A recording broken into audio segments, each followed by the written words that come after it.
Hello everyone, how are we doing today? I hope you're having a good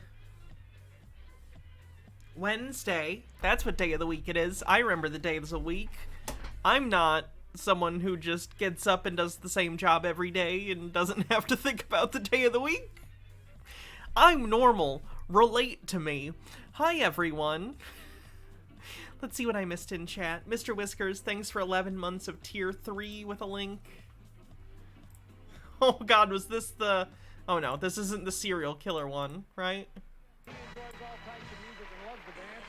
He says that he's been misreading signals and has had to slow down lately. And he claims that his part-time job is a great way to meet women. Please welcome Ray Bennett. Hey, Ray, how are you? Excuse me. Raven Wings, thanks for So following. you have this great job that helps you meet women. Yeah, Are you a bartender or a disc jockey or what? Better, What? better. I'm part-time. I promote for rock and roll bands on the Sunset Strip, and I just have the option of just meeting women all day long. Yeah. I love it. Promoting rock and roll bands on the Sunset Strip. Yeah, you know, Like pass at out Grizzards flyers. or places like what is it? Gazzari's, the Troubadour, the Rocks, you So know, all just of out those places. I passing out flyers all day long. Have any of these women that you've met ever turned into a serious relationship, or is it all just kind of superficial? It's superficial, but gotta tell you, it's if I've had like 40 or 50 like one-night stands, just meeting these women on a strip. It's Well, I true. won't ask you to define that. I just take your word. I think he expected the audience to clap for him. All these women seeing this guy passing out flyers apparently are like, God damn, look at him pass out those flyers, those hands. Alamet, thanks for 17 months, says almost second sub, baby. Indeedly do, one more month. Yeah, usually because with these women, I'm usually a very aggressive person. But I usually now, over the years, I'll let them do the initiating because, you know, I've been slapped like a couple of times. It's like, well. Well, Chromatic Cuttlefish, thanks for tier 2 for 7 months, says how time flies, indeed. Well. And they're sitting there going, I go, what'd you do that for? He goes, I'm not ready for it. So I let them do the initiating. Well, okay. Let's take a look at the women that Ray had to choose from. Now, remember, you're going to pick the woman that you think's best for him.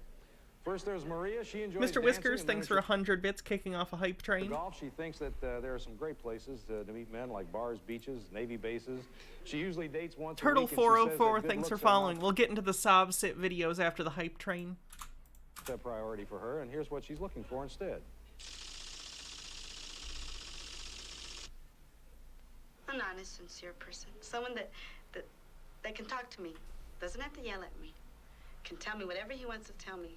Because I'm going to either take it and deal with it as I can, or the door's right there if you don't like it.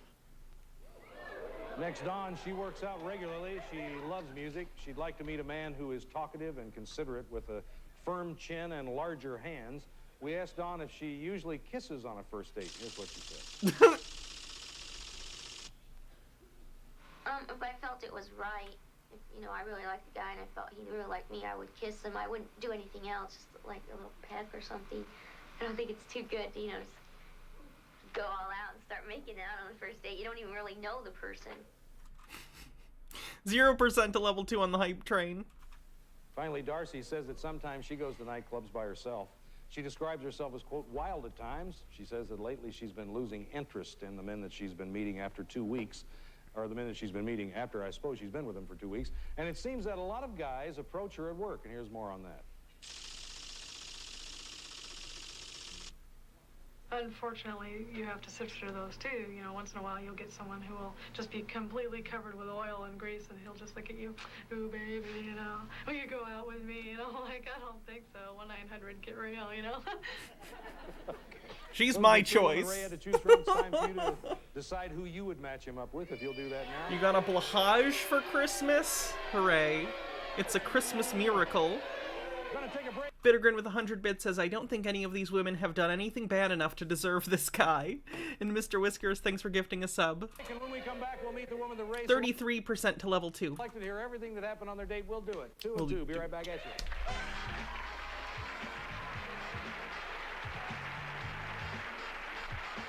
We always hear both sides. I'll get it. It's Wiggy, right? Yes, it's a wiggy. Yeah, nice to have you here, Darcy. you. Make yourself at home back there, and Ray will start us off. We went out, we went to, what was it? Actually, we met up at the 7-Eleven. You met at the center. Yeah, she came over at the 7-Eleven because if you live in Hawthorne, There's only it's, Mr. Hollywood would Hey, do it. you know, why not? So we met Chuck at the Woolery is a big 7-Eleven. piece of shit.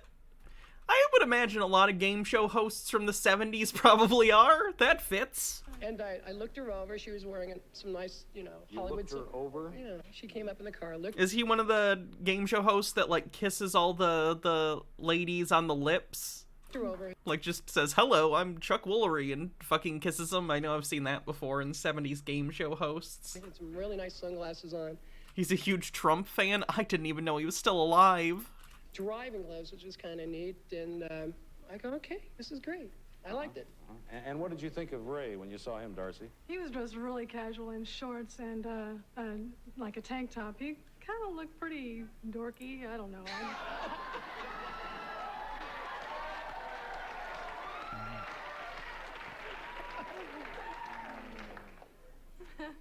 Well, Ray, so... Oh, why not? Yeah, so what do you jump in her car or your car? Yeah, or we what? jumped in the car, and she did all the driving. She came down from Lancaster. We went down to Hermosa Beach. Then we found Does this seem romantic to you at all, this whole procedure? kind of, sort of. It was like Kind more of, of a sorta? friend. It was more of a friendship kind of thing. So you're down in Hermosa, and you're doing what? We went down to find a nice place to park. Then she goes, "Hey, you want to see my whip?" I go, "Did you bring it?" I go, "Yeah, I brought the whip." So she lifted up the trunk and she brought out this whip. And it's Like a literal whip. This woman carries a whip with her. All right. Get you this shirt.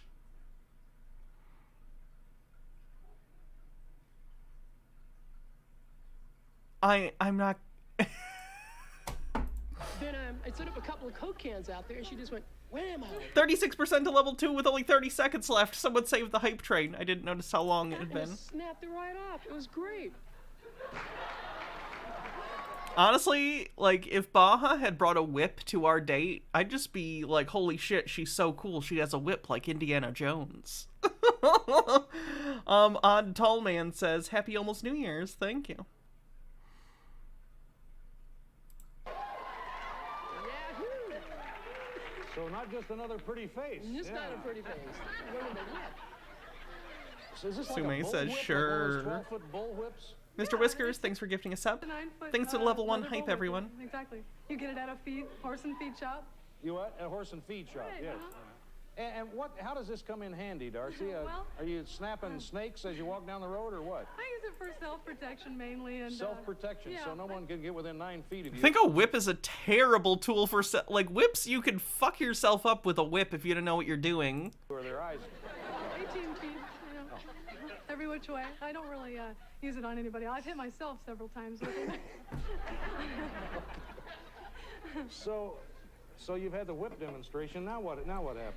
Then we went down to Redondo and stuff. We had a couple of drinks down there. Then she wanted to do like shopping and stuff. So I go, "What do you want to shop for?" She goes like skull earrings and handcuffs and kind of neat stuff like that. And then she goes,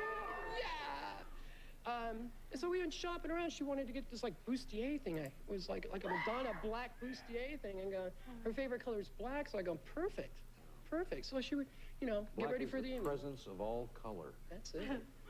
H-Baird says, "Forget pepper spray. From now on, I'm keeping a whip in my purse." That's it. Just no black roses, Chuck. Sorry? No black roses. Everything Let me else write that black. down. So do you go someplace after this? Yeah, we went out dancing, a little place in Manhattan Beach. We got there early, so we just go, "All right, what do you want to do now?" "Oh, let's have a couple of shooters." Boom, boom, boom, boom, boom. Then, we started dancing. Literally described as a two-fisted drinker. That's, Boom, yeah, boom, boom. And so we went out dancing. We're 4 or 5 songs later. We were all sweaty, panting, and sticky, and just panting like dogs on the dance floor. So we came in, and we sat down. We're just looking at each other and just started blowing each other off, cooling us down. Then we started, getting towels and stuff. It was kind of neat. I've never had a date like this on the show. I have to admit, these are things that I've never heard before. So how did this date end? It ended about like 12:30. We were both on the tired side, and she had to go see her dad. So what I did is have her drop me off on the freeway on-ramp. It's really weird. It's great because she doesn't know her way around at all. So I was just like, "Here, just drop me here. You're a little tired. This is the way home." And So she drops you off on the freeway on-ramp, Right. and you walk home. and I walk home. Yeah. The reason being because she doesn't. convenient, though, Yeah, that it you was live that close. 5 minutes The away. 80s are fucking wild. I felt kind of strange about dropping him off at the freeway, but he insisted that I drop him off there. He didn't want me to get lost after dropping him off at home, Yeah, well, that and was then kinda coming nice. back and getting lost, trying to find the freeway. So it felt funny. I didn't really want to drop him off there, and I'd never done that before. But Yeah, I've never heard of anyone ever doing that before, but I guess it worked for you. So. Yeah, it was fine. So This sounds weird, but it sounds like honestly one of the better game show dates I've ever heard. Like, it sounds like they had a good time. The guy seems kind of skeevy to me, but that might just be what men in the 80s were like. I don't know. So, just a hug and a kiss on the cheek. Noam Pickles says, oh, the 80s, we were all at least 6% cocaine. And, I didn't want to, He sneaked that in, Chuck. Did he? He snuck that. Yeah. I grabbed a hold of his face, turned it sideways, and gave him Let's take a look and see what the audience picked for you. I guess this worked. And we're going to find out pretty soon. They picked Darcy 52%, as a matter of fact. All the way from Lancaster, if you'd like to ask her out again, Sure. we'd be happy to pay for it. Darcy, would you like to get some more peach margaritas? I'd love to. Come on out, Darcy.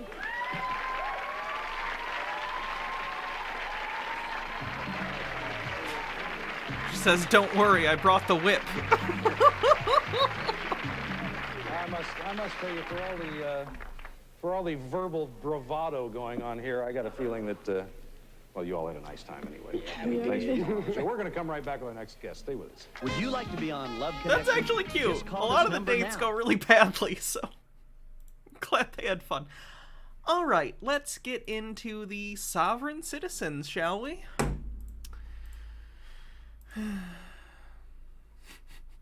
This is a stop that is happening at a... oh boy. I think this is at the border. It's an agricultural check, so I think it's basically to make sure they're not bringing fruit or vegetables or any sort of, plants in or out of the country. Pretty typical. How you doing? We'd like to go. Yeah, we're gonna go. Where you're gonna go? Yeah. This is just an agricultural inspection. I'm wondering where you're traveling from. It's none of your business. None of my business? Yeah. Hey, Stacy, can I get your help out here, please? Yeah, that's the way to get scrutinized. The funny thing is they're not necessarily gonna search your car if you had just been like, oh, I'm going, wherever. Let's say you're going to Mexico for the day or something, or you're on going for a vacation or something. You live near the border. I don't know. Or you're coming back from Mexico. Yeah, we went to Mexico and bought some stuff. No vegetation to declare. They'll probably wave you through. I don't think they give a shit. I'd like to keep driving. I actually need to know if you have any agricultural articles on board. No, you don't. I do. I would imagine they don't even have anything. No. It's my job. We're gonna drive. We're gonna keep driving. No. Thank you. See, you're free to go. Your vehicle... Oh, okay. No, your vehicle needs... Oh, that was the wrong thing to say. They're gonna pick up on that and ignore everything else. Are they gonna run from this guy? to stay here. No. I don't think so. Yeah. No. He's refusing inspection. Yeah. I'm gonna keep driving. If you keep driving, I will contact the authorities and have them bring you back to the facility. On the night of August 16th, 2015, 46-year-old Lakeport resident Bradley Feynman, along with his two sons, drove through an agricultural inspection station on Interstate 80 in Truckee, California, near the Nevada-California border, in an attempt to film a video Near Truckee. They mention Truckee all the time in Reno 911 because it's the adjacent county. about the constitutional legitimacy of the station. After passing through the station twice without incident, the family was stopped and procedurally asked whether they were in possession of agricultural contraband. Do you have a warrant? I don't need a warrant. Yes, you do. Do you know the Fourth Amendment? The Fourth Amendment is against unreasonable search and seizure, whether you like it or not. Stations like this have been found to be, constitutionally okay. You can disagree, but, you don't control the Supreme Court. I don't know what to tell you. Search here. Then you're not gonna inspect. Well, you're speaking of an amendment that specifies searching. It's the We are not freedom. searching, and we It's are a not freedom searching from your being person. inspected, searched. Well, Unreasonably, they always forget the unreasonable part. no. You're Yeah, speaking of do you know the two Fourth separate- Amendment? You're speaking of two separate incidents, or So in other words, I'm free from warrantless searches. Don't you understand? No, you're free from unreasonable searches. Not every search requires a warrant. And the Bill of Rights? I'm not going to engage in this with you. Like cops, and I don't know if it's different because this is like a border inspection thing. I don't know differently, but like the cops need probable cause. Considering this is like a national border, I would imagine it's an even lower bar. They can probably just search any car they want for any reason. In other words, I can't imagine they even need probable cause. Whether or not you agree with that, again, but it is what it is. you don't understand the Fourth Amendment. The purpose of the quarantine system and the inspection stations is to preclude admission into the state of 29 different pests which have been quarantined after it having been ascertained that they are destructive to the crops of the state. Not only has multiple courts determined that agricultural inspection stations are constitutional under the Fourth Amendment, but they are indisputably vital to both regional ecosystems and state and local economies. Bittergrin says state border. California checks at all entrances sometimes when they feel like it. Oh, I didn't even know that was a thing. Well, if you'd like to travel into California without the vehicle being inspected, That's I will exactly what I'm going to do. authorities and have them bring you back, and we will conduct the inspection. No, you're not. Or they can You're get not you doing back out of any. state. You're not doing any search whatsoever. Never said the word search. I'm not. I don't care searching what your you call it. If you open up this Well, then vehicle you're to talking inspect, about something other than the Fourth Amendment. no, I'm not. You might want to call it something different, but if you try to get inside this vehicle, that's a search. That's a warrantless search. You do not have to say yes, but the conveyance will not pass this point. Yes, it will. without being inspected. You want to watch? Because it will. Are we free to go? No. No. So you're detaining me. No. So then I'm free to go. No. You Okay. are free to go. The conveyance will not Okay. pass the inspection point. Am without I and my inspection. property, are we free to go? You are free to go anywhere you'd like to in California. You can't seize my The property. conveyance will not pass That's the my inspection property. point. While an inspection is technically considered a search, there's a lawful distinction between an administrative inspection and a search executed by police officers. In the 1967 case of Camara v. Municipal Court, the court determined that because an agricultural inspection is not a search which has as its design the securing of information which may be used to effect a further deprivation of life, liberty, or property, and the fact that it is doubtful that any other canvassing technique would achieve acceptable results, the necessity for these searches satisfies the probable cause requirements. Multiple other court I like this person. They give like specific legal context. decisions have Very affirmed nice. that inspection stations are not in violation of the Fourth Amendment, and Mr. Feynman is effectively saying that his literal interpretation of the Fourth Amendment is more accurate than the plethora of legal scholars and professionals which have dedicated years to studying and understanding the law. That's a pretty common thing with sovereign citizens, is they tend to feel that their personal interpretation of the Constitution is the interpretation, and any other interpretation by the courts, no matter how long-standing that precedent might be, is somehow corrupted because it does not align with the sovereign citizen's own personal views on what the Constitution means or whatever. As I said, I have other duties to attend to, so I'm going to go ahead and attend to those. Okay. You'd like to wait here for the highway patrol, or you can wait in the parking lot. If you I'm not proceed waiting without anywhere. inspection, then we'll go ahead and call and have them bring you. I think you've already called. I'm going to go ahead and take care of my other Okay, duties. then we're gonna go. Thank you. He has lights on, but I don't. Okay, now he has lights Yeah, on. now he's got his lights on. Okay. Let me see your ID. No, thank you. That's not one of the acceptable dialogue options. I haven't violated any laws Yeah, here. That's the one intelligence Bethesda option. No, thank you. You have because No, I actually listen, haven't. the ag station, you violated the Food and Agricultural Code by not. No. You either have to go back out of state, No. or you have to be. Okay. I actually live in the That's state. fine. Doesn't Why don't you just get out, matter. We'll talk about it. We can straighten this out, and you're on the way.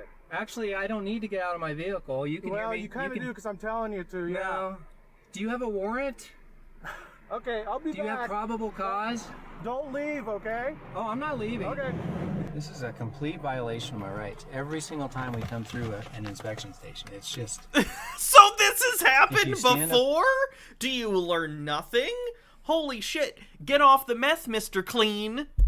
Sume says, excuse me, the one intelligence options are far funnier and often get you out of trouble. That's true. For your rights, this is what you get. Okay. Step out of the car and with your ID, or we're gonna have to force entry, and it's not gonna be nice. Come out, get a ticket for the agricultural violation and you're on your way, or you're gonna be going to jail tonight. What's your choice? Bittergrin says, I've driven through these stations. All you have to do is say you don't have any fruits or vegetables, and they wave you through. Doesn't even have to be true. So I imagine a lot of people are coming in and out all the time. They don't have the time probably to do a thorough inspection on anyone. Have I played Outer Worlds? Yes, not a ton of it. Have a right to search. It just felt like there was something was missing. Like, it's a perfectly alright game. I do like it, but just the combat, the worlds themselves, I didn't find that interesting. I don't know. It just felt like there was some missing element. Gnome Pickle says, every time I break the law, people in charge of enforcing those laws get so angry. I don't understand why. My vehicle without a warrant? No. Or you can refuse the search and go back to Nevada. What happens now, you're going to go to jail, depending on their age. They're also going to go to Child Protective Services. You're threatening to take my children from me? Yes, we are. Wow. Logarth says, Greta ate Tate's lunch. Nom nom nom. Sorry to derail. It was just too good. Oh, I saw. Greta said Tate had small dick energy, if you didn't see it. Anyway, it's funny that this guy's like, are you threatening me? Like, with the consequences of your actions as defined by the law? Yeah.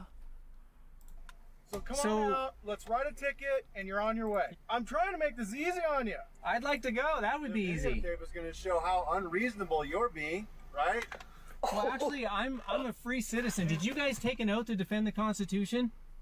Oh, so you're a constitutionalist is what you're saying? Yes. Okay. Yes, I am. Hell yeah. What are you? We've had problems Did you? before. You've what? What's that? Problems with this before. You've had problems with this before? Yes, I have had problems. With a constitutionalist? Absolutely. Can you just roll down the window a little bit so I can talk to you? Yeah, who are you? My name's Eric Strecker. I'm a sergeant with the Highway Patrol. Okay. I'm off duty because they're dealing with you. Roll down the window so I can talk to you because I can't communicate through a window. That's as far as I'd like to roll it down. It's not even down. Yeah, it is. Okay, so listen, I'm just going to be very honest and tell you how this is going to go down, okay? They need to get some information from you. So they can have no right to. Hold on, just listen. This is my turn. I'm going to tell you how it's going to go, okay? Sure. They're going to write you a ticket, and that's all this is. Can you put, so I need to have eye communication. That's all I'm doing. Just don't keep it in my face. Yeah. So all he wants to do is write you a ticket. If you can't do that, I'm just being very honest. We're going to have to break the window and get in and take you out, and then you have to go to jail. This is your choice right now. This is not something I want to do. You're not cooperating. We've given you every opportunity we can. I haven't broken any law. Do you want me to break your window right now or not? Do you have a warrant? We don't need a warrant right now. Let's break the window so we can get in and get them out. Okay. This is your choice right now. No, it isn't my choice. Don't break my vehicle. The door's going down. Don't break my window. I don't want you to get hurt. Don't break my window. You will be sued for breaking my window. They're gonna break his window. I'm breaking your window, and you're gonna get drug out, and you're going to jail. You have no warrant. I'm giving you one more chance, and this is it. And I'm breaking your window. That's all there is to it. Well, you're gonna violate my rights then. Then I'm violating your rights. If that's what you think I'm doing, I'm not gonna get in an argument back and forth with you. Don't break the window. No, this is my property. We do not consent to any searches or seizures. Show us a warrant, we'll open up. I promise. Hey, look, wait. Come here. Wait, one second. Just wait a second. If you show me a warrant, I'll let you search the entire vehicle. That's not the point! I want you to put your little driver's license out the window, and then that way you can do it. If I'm doing this, you're going to go to jail. The officers break the window and arrest Boo! Show the window break, you cowards!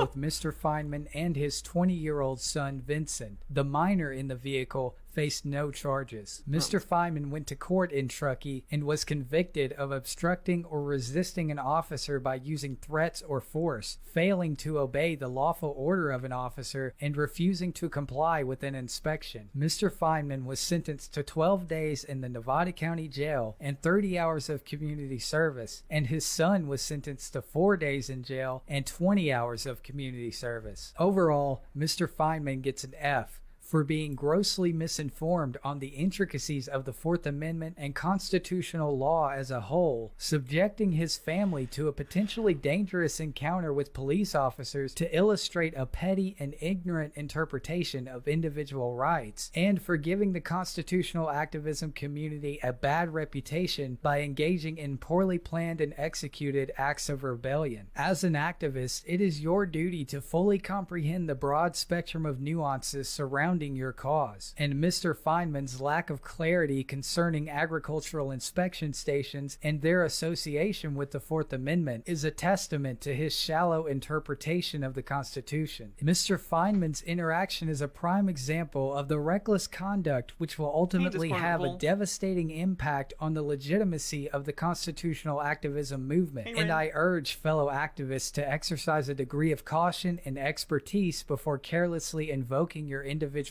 rights. The responding officers of the California Highway Patrol get an A for their unceasing patience, professionalism, and civility. The CHP officers exhausted all alternatives before forcefully entering the vehicle and attempted to reason with Mr. Feynman as much as possible. Upon entering the vehicle, the officers maintained concern for the safety of Mr. Feynman and his family and never brandished a weapon or threatened violence. I commend these officers for acting reasonably and within the bounds of their authority, and for their willingness to compromise with Mr. Feynman despite the absurdity of his conduct. Bittergrin says, I still don't get why they argue with the cops. Even if they were right, the cop has a weapon and would face no repercussions. Agreed. 3 minutes, maybe later.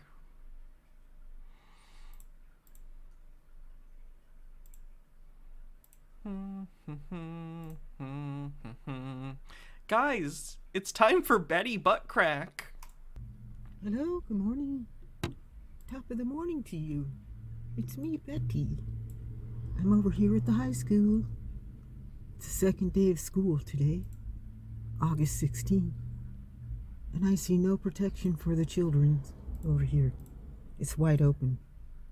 I have my holy water, and I have my rosary beads. I'm going to go sprinkle holy water on the school. Mr. Whiskers, thanks for 100 bits, becomes the stream boss. Do you want to come with me? I've already had my coffee. Let's go. Up and at 'em. Betty says up and at 'em. Up and at make them. Somebody else happy today. Because something wonderful is about to happen. Ta-ta. Is she hunting vampires at high school? Yeah, that's where you find them. Haven't you seen Buffy? God. See what's going on over here.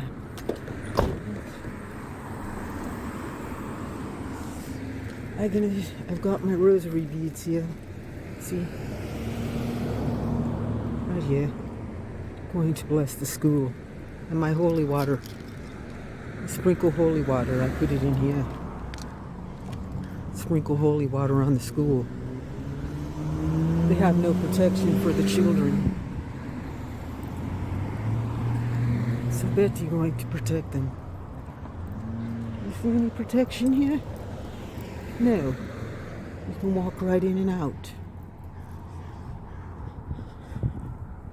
It's the second day of school. I put holy water on the entryway. No, she's putting on this voice, this accent. I have no idea what it's sign about. I have. Gate is wide open. Anybody can come in here. Walk right in. But you can't go into the courthouse, right? Parking area reserved for staff. Cloud Wizard says it's better than that flurf giving out flyers to kids. True. Holy water all around the high school. She's talking like Cloud Disappear guy. Clued, become a square, Clued. Clued, become a square. Gardener with 100 bits says, Merry Holidays. Happy Christmas to you too. Because Betty Buttcrack will protect the school. And she also wants to know if there's any undercover cops in here to protect the children if anything happens. You know, in this day and age. I am shaking a little bit, sorry. But, you know, you trespassed me from inside the school ground. Discordant Vole says the Slayer retirement program has It's some kinda clear nerve-wracking flaws, to be it over here. seems. Which I have to put holy water all the way around the school. Got my holy water right here, and I'm sprinkling it. And asking God to protect the children in this high school here. And my cat, Oreo, is in there. Oreo! Your Hi, cat? Oreo! Your cat is in I'm blessing school? the school. Holy water, Oreo. You be protected in here. Betty, make sure. Betty Buttcrack. To look at the high school over here in Lompoc. Dr. Gamble says somebody's been watching way too much Supernatural. Protect the children, Lord. For Betty.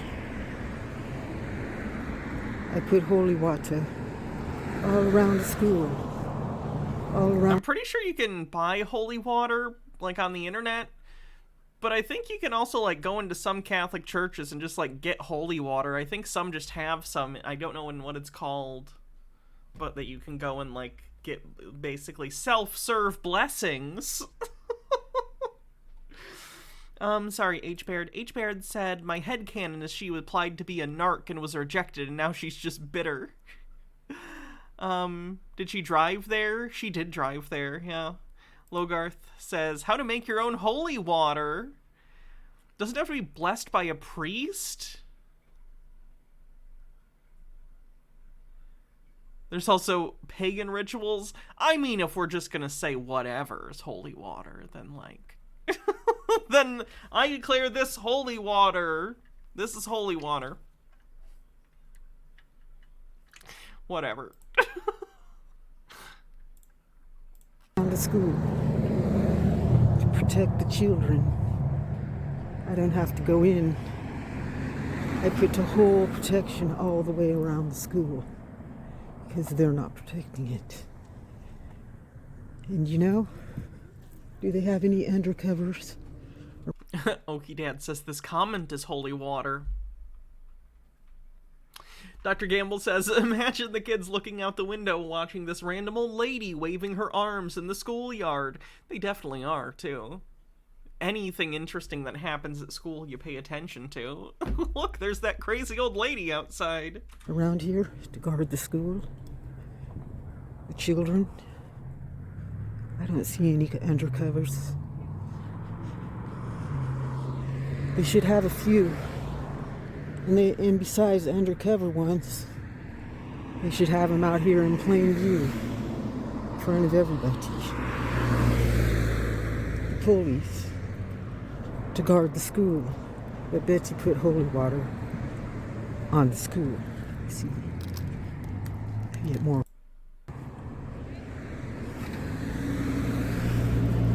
Mr. Whiskers says, what if there was already a demon inside the school Protect the grounds, children. and now it's trapped by this powerful holy barrier? Lord.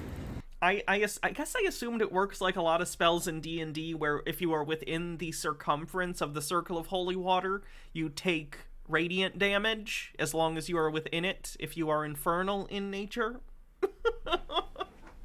That was my assumption, at least.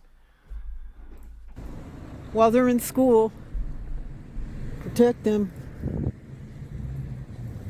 Protect the children. Plot twist, the school is a demon? Wow. It's a big mimic. Protect the children.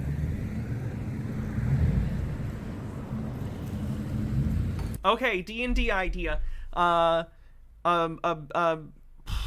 It's a mutated mimic, and it has babies, but it's like a super advanced mimic, so it mimics a whole building and all the people inside, and all the people are its children, who are mimics that are really so good that they can basically fake being human, but only to an extent. So if you question them enough, they'll kind of short circuit and like unmimic and like fight you. Steal that idea. We're inside a mimic fighting baby mimics. Or something. I don't know. You're safe in there. Here's where they all park, right over here. They're hiring.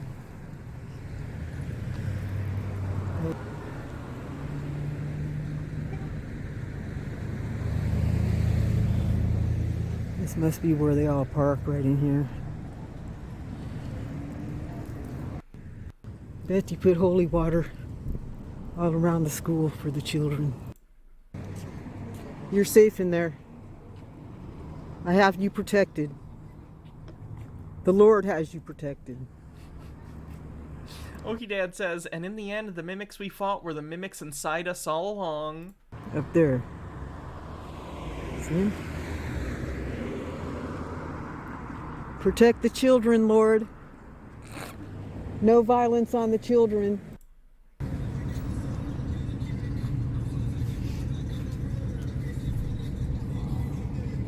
No violence, only love.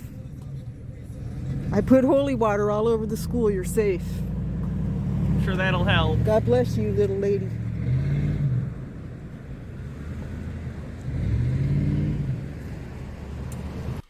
Sume says, Hannah, I'm going to be playing an awakened St. Bernard sorcerer. His name is Sir Frank Frankenson, the third of Franktopia. He was knighted by a princess for saving her puppy, and he takes it very seriously. He also says, "What's up, front nuts?" as a greeting to humanoids. Well, that's a very you character. H. Baird says, this is making the time in grad school where the Gideons were handing everyone Bibles seem normal. Discordant Vol says, you know, unless they crank their meat, then they go to hell. True. God bless our kids. Keep them safe. No violence. This is... No violence against our kids, Lord. Keep our kids safe. God Don't bless follow you, lady. this child. Goddamn, lady. Stay safe. God bless you. What are you trying to protest? No violence. Oh. You're safe. I put holy water all over the school. I don't want any harm. God damn this lady. What is her problem? Here's another time she went to a high school. Welcome to Lompoc High School. She does this a lot. It's your friendly friend over here. Me, Katie. I'm still here. So I'll show you the high school. I'm in Lompoc. Oh, she's filming in the windows of the school. That's a normal thing to do. Athletics office. Right here. If you really want to know what's going on, just ask Betty. Betty Nosy. It's okay. Betty's always been nosy. You know, I'm a twin, you know. Betty has a twin sister. She's much prettier than me. And she's very funny, too. Don't stop filming in the... It's in here. I'm being stuck in... At least this time she gets confronted at some point, I know. Because she's, you know... I-D-M-A-N. K-I-D-M-A-N. Oh, I found it. You did? Okay. Yeah, I'm gonna subscribe. Okay. Oh my god, these kids are subscribing. Oh my god, this definitely made its way around the school. The people in this school know this crazy lady has a YouTube channel. What's your name? Nate Dogg. Nate Dogg? Okay, leave me a comment then. I have a Nate Skate, an auditor, Nate Skate. He's with the San Joaquin Valley Transparency. They live in Bakersfield. They're really cool. Is there any fish in this fish tank? Oh, don't worry, you look fine. Morning. Katie, agent of chaos. Brave Camp. Morning. Hi, I don't approve of being recorded. Oh, don't worry, you look fine. That's not the point. Well, Are there any fish in this fish tank? Don't worry, it's not. Everybody does it. You have cameras all over here. Look. I don't think we're supposed to. Oh, you do though, right? Look, did you know that the cameras you have in here, it has a sign right over there that say they have audio and they can hear you too? That means the same thing? Yeah. Are they commenting? I am...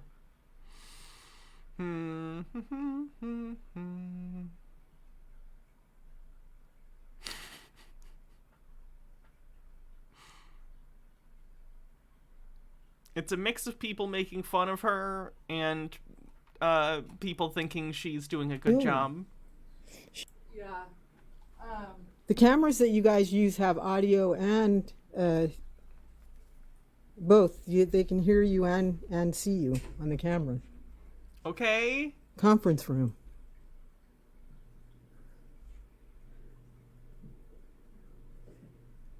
It's public, right?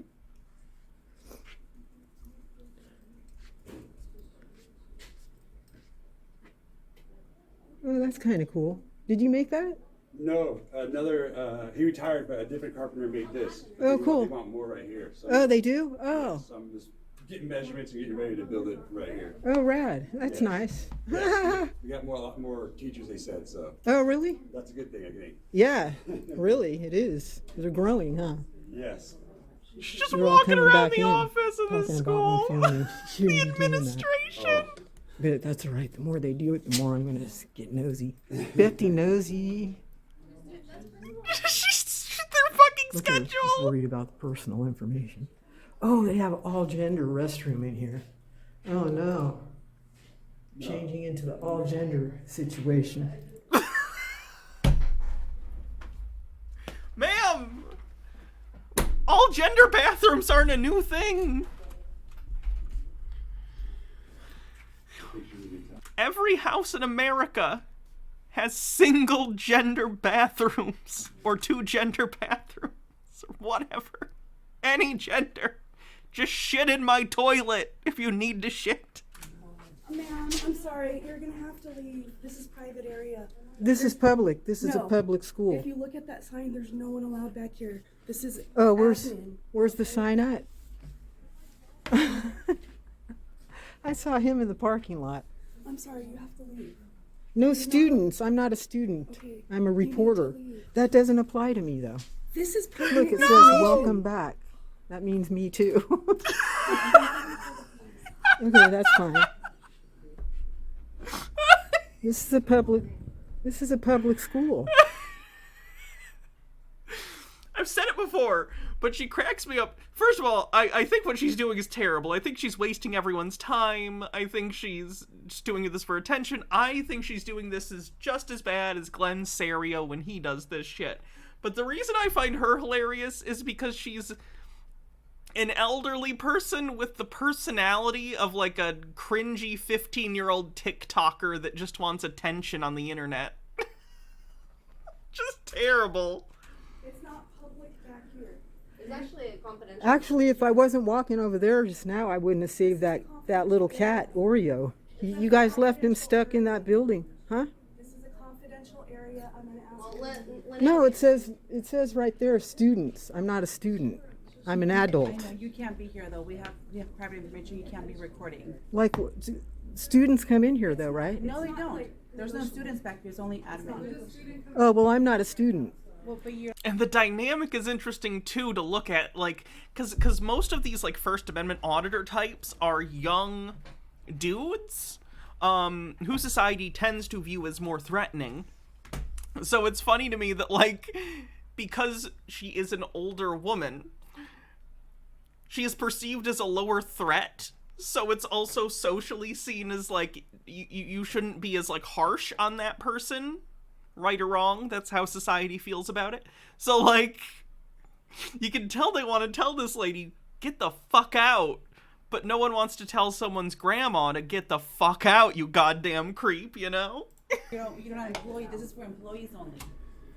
So the parents can't come back here? No, What this is actually confidential. All 9th, 10th. This is for students. Go big admin, blue. So if a student had to come back here, Yeah, just call the authorities. this guy, He's a friend. he's in here. He's a friend. You're not Oh a friend, so you need to exit the no! business. If he's allowed in here, so am I. A friend. He doesn't work here. You don't work here either. Nah. You just got. You just sound delusional right now. You just Is got that- a is little the bit in cop coming? trouble. A little bit? Delusional. Not by you. Dang, I hope you're not in charge of telling kids what you think about them if you're calling me delusional. That's not very nice. I mean, you are delusional, so. You're not being very nice to any of us. Discordant Vol says, I'd like to say I would, but I honestly You wouldn't. just walked in here like you own this place. You don't. There's a man inside there that doesn't belong here How do you know that? because she just said he's a friend. Why do you need to know all this information? So we can't work here and be friends? Does he work here? Yes. That's his office. That's his personal space. Oh well, she said it was a friend. So she's. Did you just hear my question? We Well, all work here, but we can't be friends. She can't call him a friend. I hope you are friends, yeah, but she's. Okay, well, right now she- you are making it very difficult. She's calling me delusional. Well, you are. There's no reason why you need to be in here. And you're filming. calling What me is your delusional point? too? What is your point? To Why find are you people doing like this? you that call people names. That's What bullying. is your point, ma'am? That's bullying. Oh, right. Yeah, I told you. Look at how many goddamn people are in here for this crazy woman. Can you please stop recording me? They know me already. I told you. They're not going to do anything. Now she's upset. Did you want to see me cuffed or what? I have Please been. stop recording me. I have been before. Oh my god. Oh. I like the ones that freak out. She gets off on the power, I'm telling ya. Gonna get in my way. Psychotic. There's a dark beast within Betty. Isn't this a public office? Receptionist with a sign-in sheet and all. Okay, I'll sign in. Please don't touch that. You don't want me to sign in? Dang, she looks like, you know that singer? You look just like her. Adele. I just want to She see the plays a cops. The cops are getting. I There do? we go. Yep. They don't want you on the property. You're going to be arrested for trespassing. They've been trying to get you to leave. Trespassing? Let's walk out to your van. They haven't trespassed me. You guys ask her to leave?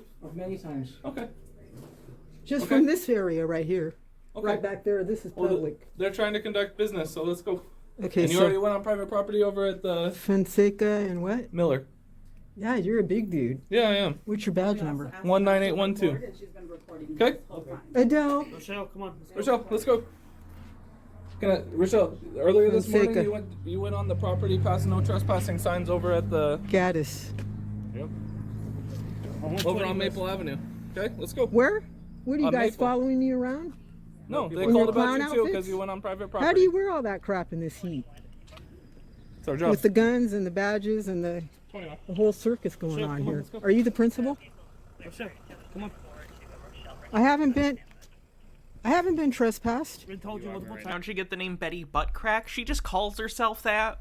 When people ask who she is, she'll say her name's Betty Buttcrack.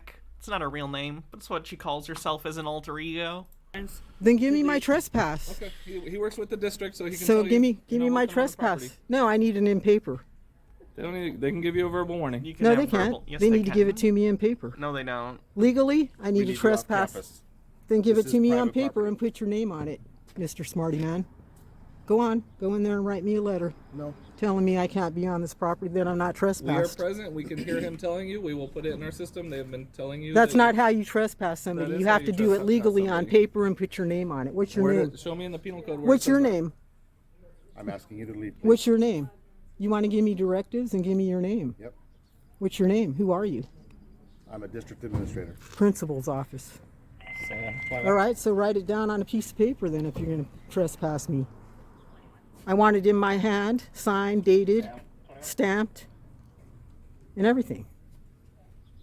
What if I was bringing my nephew over to this school and I was coming over here to check these people out, giving me directives, calling me delusional? Rochelle, you need to get off the property. Give me okay? a piece Let's of go to the paper. parking lot at least. They do not need a piece of paper, okay? Yes, I do, Principal here, Floresa, it's Fonseca, already said it. or Miller. No, it's not good enough that you say it.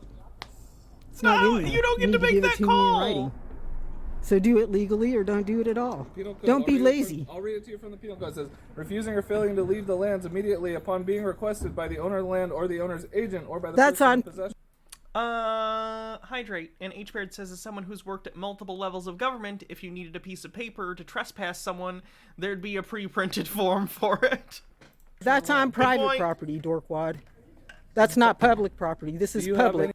Dorkwad! Any business here? Do you have something that says public property on there? Don't be reading laws that don't matter to me. Discordant Vol says, look, it's great that our society has protections for these kind of people, genuinely, but sometimes...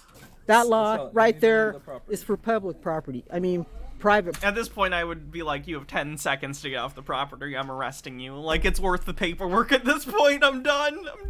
I'm so done. Property, not public. So if you want me to leave, give it to me on paper. Get this big guy here that makes bank probably for standing here like that to write a letter, put his name on it. You don't want me here? What business do you have here on the school campus? I'm doing it right now. What is it? Right here. I'm a reporter. You're a reporter? Yeah, they're opening the school. I want to come in, and if I wasn't here this morning, that there was a cat stuck back there. This is so fucking wild. I've seen other, like, First Amendment auditors use this as a justification. Your First Amendment right in no way means you are allowed to go places the public is not normally. Like, you can't be like, I'm with the press, I work with CBS, so you need to let me into your school. That's not how this works. You still need permission of the people who are in charge of the property to enter the property. It does not mean you get to go wherever you want. Reporters don't get to go up to the Pentagon and say, I'm a reporter, let me in so I can look at all your files. Like, that's not how this works. You have the right to publish things and investigate things, but that doesn't mean you have greater rights than other people to have access to inaccessible areas. That's not how it works. It's like they think this is Doom and being in the press is like a blue key or something and it lets you into areas you can't normally get. It's not how it works. Maps and Mimic says, she always makes me think of this Mad TV sketch character.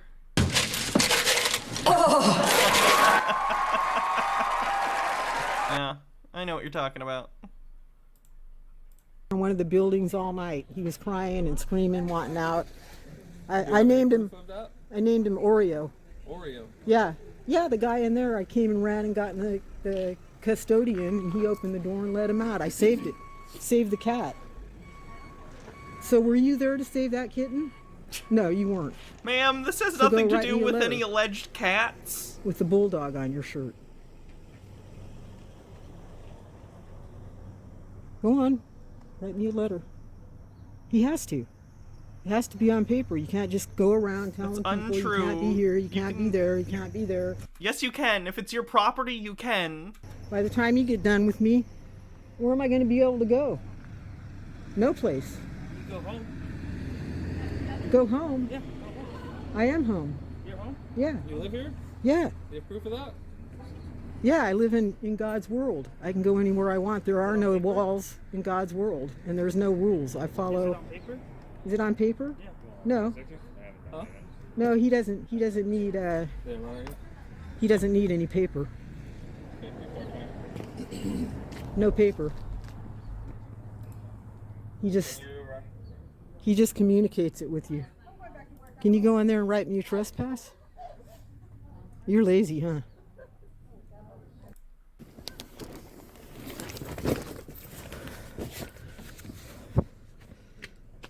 So you bringing a backpack up to the school now? Oh my god. Too much, hanky-panky. What? You gonna protect her? I like you. You're a nice lady.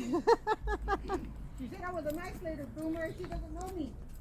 Yeah, I do. You are a nice lady. You can't fool me. You can't even be mean if you tried to. You don't have one mean bone in your body.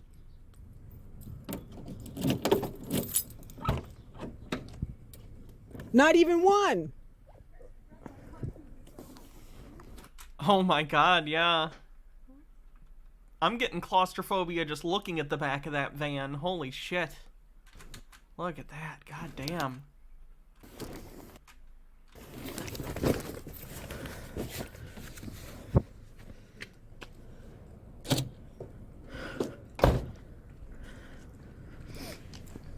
She does live in there, to my knowledge. 3, 4. I'm told I have this condition called vaginitis, and it's very contagious, so don't touch me. Okay, that's good to know. Yeah. It's from having too much, hanky-panky. If anybody needs a bottle. I'm good, thank you. Appreciate it. You need a bottle? No, thank you. Okay. Let's see. We got some babies here, so. Wham! 1, 2, 3, 4.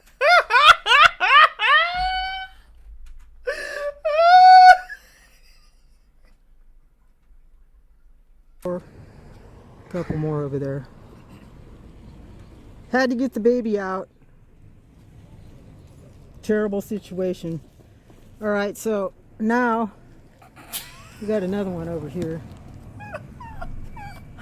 Let me get my gloves on, just in case I need to.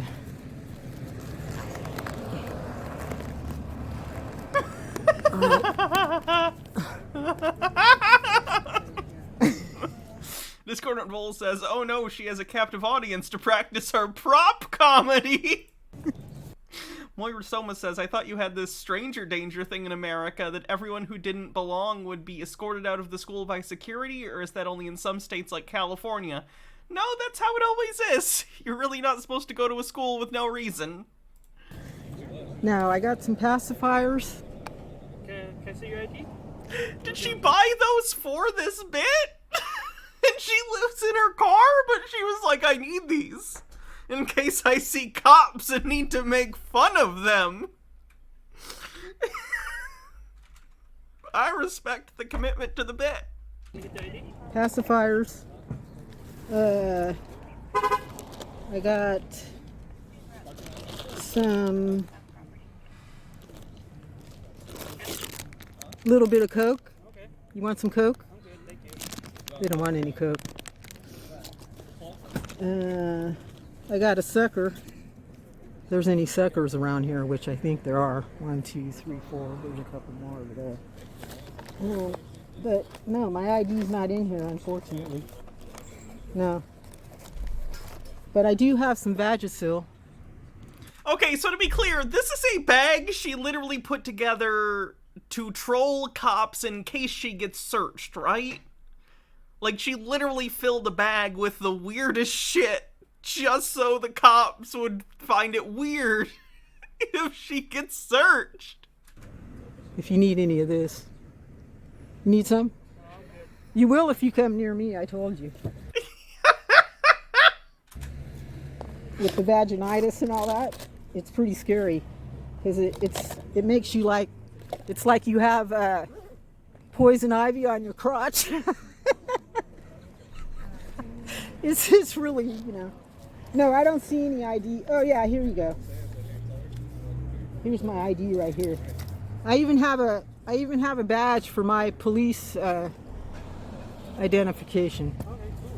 Yeah, so I'll put it on just so you know that I am actually Betty Buttcrack with the Buttcrack News Network. And I'm really sweet. He's backing off. That's really creative. Thank you. See, sweet. There's my badge. I have a couple of them.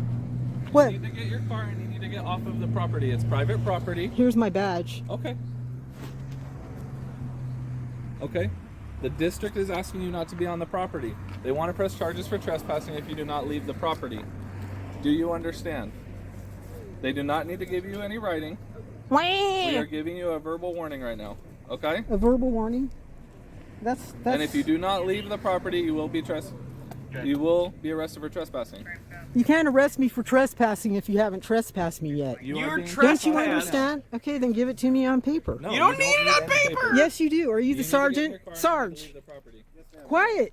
You're bugging me. He talks too much. Okay. I need you it. understand, right? I need it in You can paper. film No, all you want in Guerra. public. Do you have a This is card? open to the public, but it's private property. They've asked you to Do you leave. have a card? Actually, I don't. An ID? What's your badge number? 12? 12. Okay. Yes, ma'am. 12. Sergeant This Gould. dude over here doesn't want to identify this one. Okay. Fortunately, he doesn't have. These two?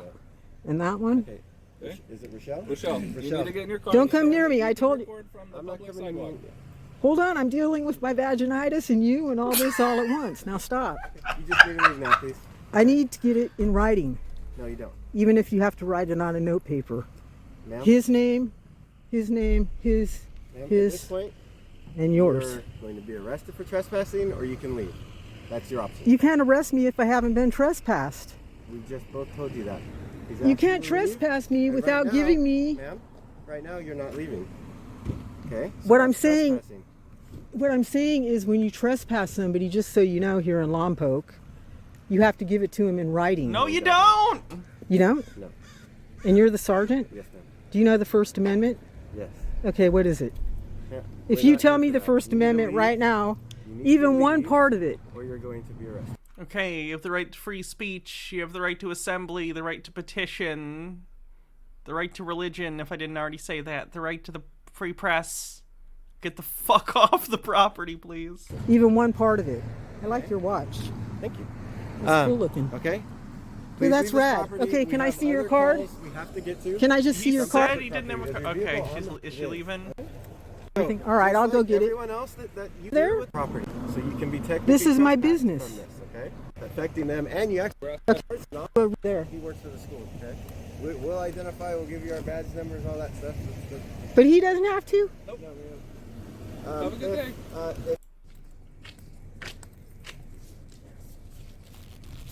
Oh, they're making me leave. I could park right over there and stay. All right, Shandula. Needs air in that tire. Got to get in my car, turn off this thing, and get out of here. They're leaving, so. Oh, this woman needs so much help. So much help. About that he took of the interview. That.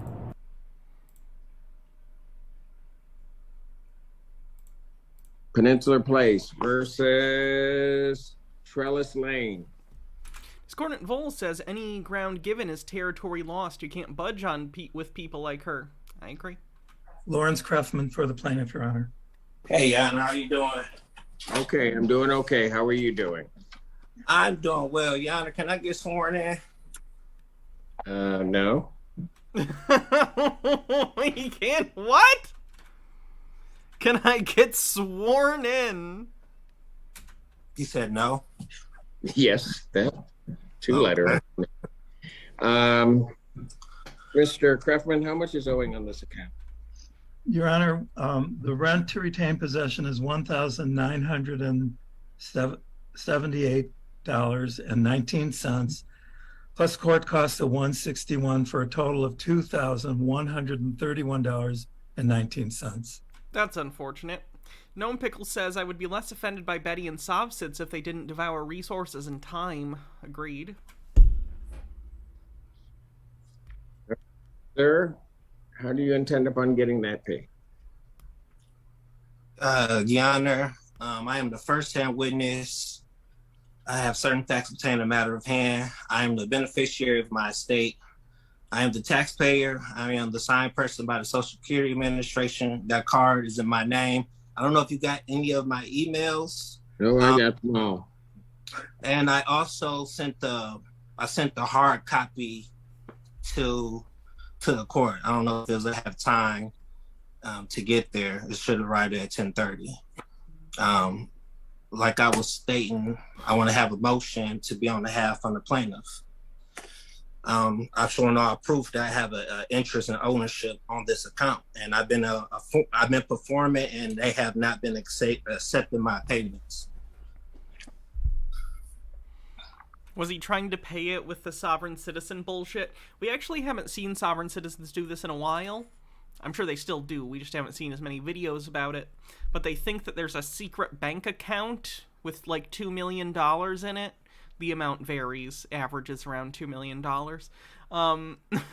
Where they think the government secretly has for every citizen like $2 million or something, and anyone can draw from their own account if they know the secret number or something. It's total bullshit, obviously. You don't just get $2 million when you're born, but they think you do. So when they get fines or traffic tickets or whatever, they'll be like, draw from account number, and they'll put their bullshit account number and think it's done with. They haven't been accepting your payments? They have not. I sent the letters. How much? Did you send it in U.S. currency? I sent them by my endorsement. Yep, there it is. Okay, that wasn't my question. My question was, are you sending it in U.S. currency? No, Your Honor, we don't have currency. All we have is credit. I see. Okay, so here's what I'm going to do. When's my trial? Let me see. When can I set it? You want to do a trial? Yes. Yeah. Or whatever. Even the clerk was like, you want to do a trial with this guy? He almost looks excited. Yep. I want to do a trial with this guy. Let's listen to that again. You want to do a trial? When's my trial? Let me see. When can I set it? You want to do a trial? Yes. Yeah. Why does he sound excited about it? So here's what I'm going to do. When's my trial? Let me see. When can I set it? You want to do a trial? Yes. Yeah.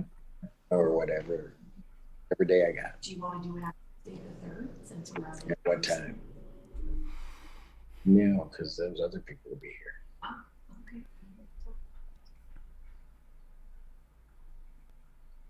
Just give me a date. Monday the 9th at 1:30. All right, real good.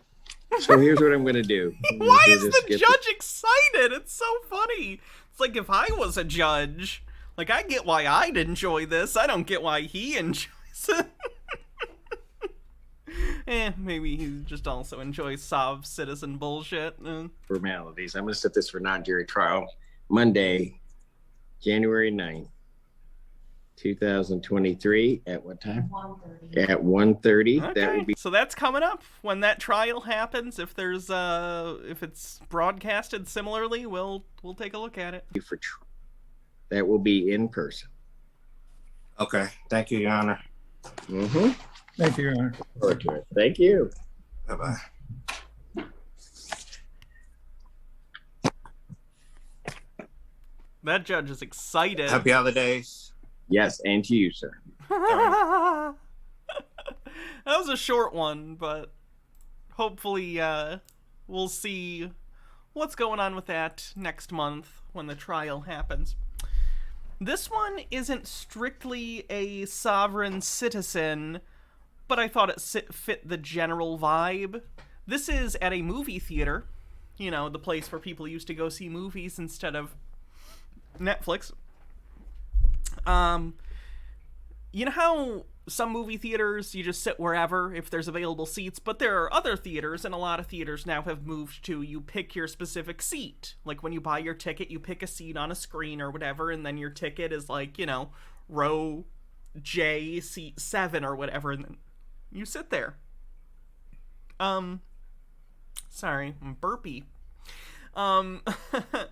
Anyway, this old guy doesn't like that, I guess, and just sat wherever, and is mad that they're making him move from the seat he didn't buy.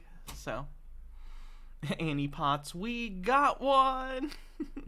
In this theater. So let's Why find do you yours. have to have mine? It's not your Go seat. away. That's not I gonna pay my money. I have a right to to it. sit in your seat. Correct? Yes, that's my not, seat. That's not your seat. How can you tell it's not my seat? Because your ticket has your seat number on it. Whatever. Let's find it. Whatever.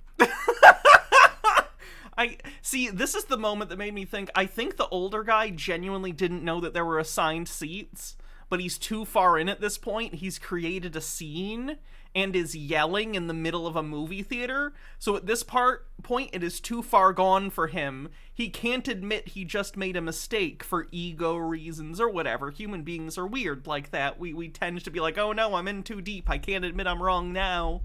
which is bad, by the way. It's okay to admit you're wrong. Please admit you're wrong when you're wrong. It's fine. It can be embarrassing, but doubling down just makes you look worse. So... This can easily Do be your own resolved. policy. and No, you're I'm gonna be arguing. an asshole because you're being an asshole. I am. Immediately backs off and is like, oh shit, no, I'm being an asshole because you're being an asshole. I'm not an asshole. Defensive. Not. I'm a patron here. Okay, and I'm trying to find And this your will be seat. the last time that I come to this imagined theater. All Sounds right, great. I paid my theater. Sounds money. great. Does Please- anybody please here don't come think back. that Please this don't is come back. actually a thing where it's like it doesn't matter where you sit? It's not assigned seating. It is. Movie theaters do assign seating now. Just go sit in your own seat. Thank you. Oh, thank you. Please, sir, let's find your seat and we can start the No, movie. I'm not going to. Then I'm going to ask you to leave. You did like 4 or 5 times, And you haven't left. You're being trespassed. and that's why now we have a disturbance. Because some other people can't just be like, you know what? I could sit right here. Sir, we're not doing this One anymore. seat off. We're not doing One this here. seat off. So if I were to move over 1 seat, everything would be okay. Sir, Is that what you're saying? You're disrupting. Is that what you're Apparently, if the seat you bought is next to it. saying? Listen. Does that mean? Are you gonna listen? All right, go ahead. Go ahead. Be my pest. Okay. At this point, you are disrupting the show for these fine folks. We're gonna ask you to leave. We'll get you a refund though. I'll be nice and get you a refund. I don't know. I might want to be taken out in handcuffs now. Okay, remember what I said about doubling down? Tripling down makes you look like an even bigger asshole. Sir, let's come on. I paid my money. I don't understand. Sir, I think this woman is young enough to be your daughter. Please don't make her explain basic human decency to you. Stop acting like a toddler and either move over a seat. This is what I don't even get. He moved over 1 seat? Because I've been in movie theaters before where it's assigned seating, but by the time the movie starts, I think, especially like 10 minutes to when the movie has started, 10 minutes in or whatever, I've seen people get up and move around to empty seats because not all the seats get sold, especially at matinees. So whatever. And I've never seen anyone have a problem with that, ever, moving seats that are unsold or whatever, because all the seats are the same price, at least in the theaters I've been to. So... I don't know, just like, what's even the difference between the 1 seat over? Like, is it giving you that much of a different view? Probably not. And if their policy is strict, it is what it is. If that's a problem for you, that's fine. But then don't go to this movie theater. And why it is, if I sit over here, 1 seat, it's okay, and everything is right with the This Cornet Vol says, it's not being a big deal, goes both directions. Yeah. world. But if not, the world stops and everybody gets upset. Sir, let's go. I'll This feels like a I think you should leave sketch. be nice and I'll get you a refund. I want more than just a refund. Okay. Can I get a drink? We'll take care. Can I get a drink? He's haggling! Okie Dad says assigned theater seating is a blessing to my ASD plus anxiety about where to sit. Yeah. Yeah. Review in the lobby. Fine. Can I keep, like, arguing with a toddler? I'll leave, but I want a drink, too. And then I won't come back. Okay. Ever. Good! And I'm I gonna make deal. sure everybody I knows about this fucking shit. deal. I appreciate that. Would you like me to move over here? I don't want to be in your way, but we do need to go. I want to know what movie they were waiting to see. Oh, this was in Royal Oak, Michigan. Because of course it's fucking Michigan! God damn it!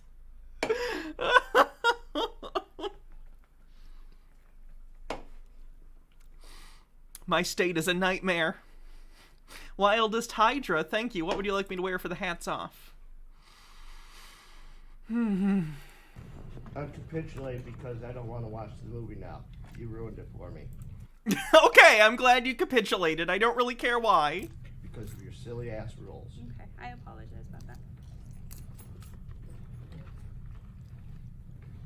I still think I'm being the bigger person here. You would be wrong! Yeah.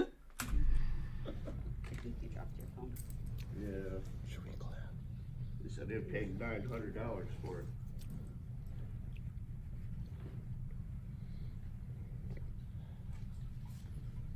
Goodbye, everyone. Enjoy your movie. Fuck you! Of course he has a long leather trench coat as his jacket, too. That tracks. That man unironically thinks he has taken the red pill, and he thinks he's fucking Neo, fighting a corrupt system. Did I miss another person's bits? Damn. Discordant Voles says, please, I need to walk away with something, anything. I won't be able to sleep otherwise.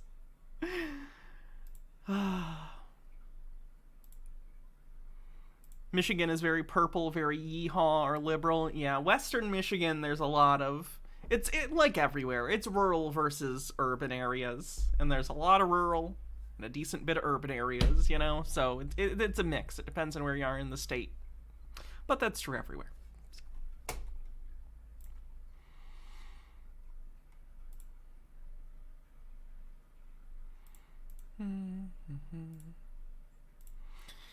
Hey, how's Gavin doing? Remember the guy that ran away to Mexico because he had a misdemeanor warrant? So he decided to... Actually, it wasn't even a warrant. I think it was just a subpoena for a misdemeanor trial or something. Anyway, he fled to Mexico, and now he does sovereign citizen bullshit in Mexico.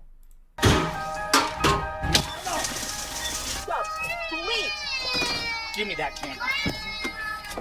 So we came up to the toll booth, and these toll booths are absolutely unconstitutional. They're illegal. They're run by private companies. It's just highway robbery. That's all it is.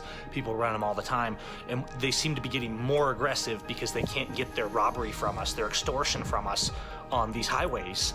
And this is the second one that's been aggressive. They tried to block the road, and they tried to throw a rubber cone. They threw a rubber cone at the car, but it didn't. He's trying to go through toll booths, and from what I understand, when I read up on this because I wanted more context, some of these like toll booths apparently do sometimes get taken over by like cartel members. So basically they'll kick out the actual government officials for some period of time and they'll collect tolls instead. But like either way, that's another situation where you probably wouldn't want to fuck with them, because at least in this case it's probably actual government employees that he's fucking with, right? They're probably just going to be like, what the fuck is this crazy guy doing? If he did this when it actually was cartel people hijacking the thing, he and his family might be dead. He is endangering him and his children's lives. Damage anything. The next one, today, we just came through and I thought everything was fine, and he grabbed the bar and he slammed it into the glass where the kids were sitting right behind it and just shattered the window. And the kids are okay. They're not hurt badly, but Titus definitely has cuts all up and little cuts all up and down his leg because he was the closest. Oh man, and that's your fault, you fucking piece of shit. To the window. The weird inspirational music, it's bad.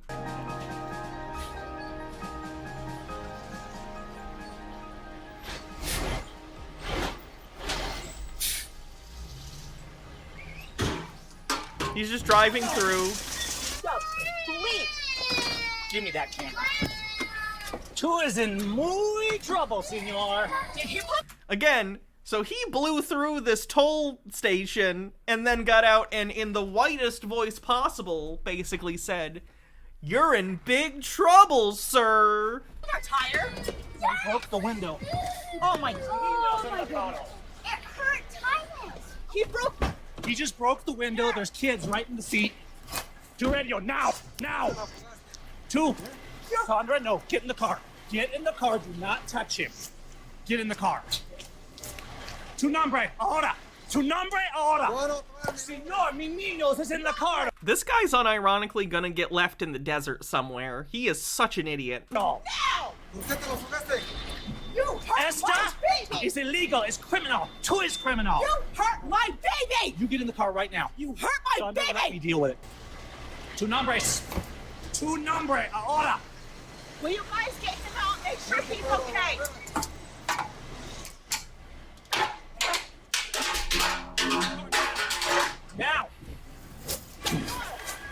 No tow car.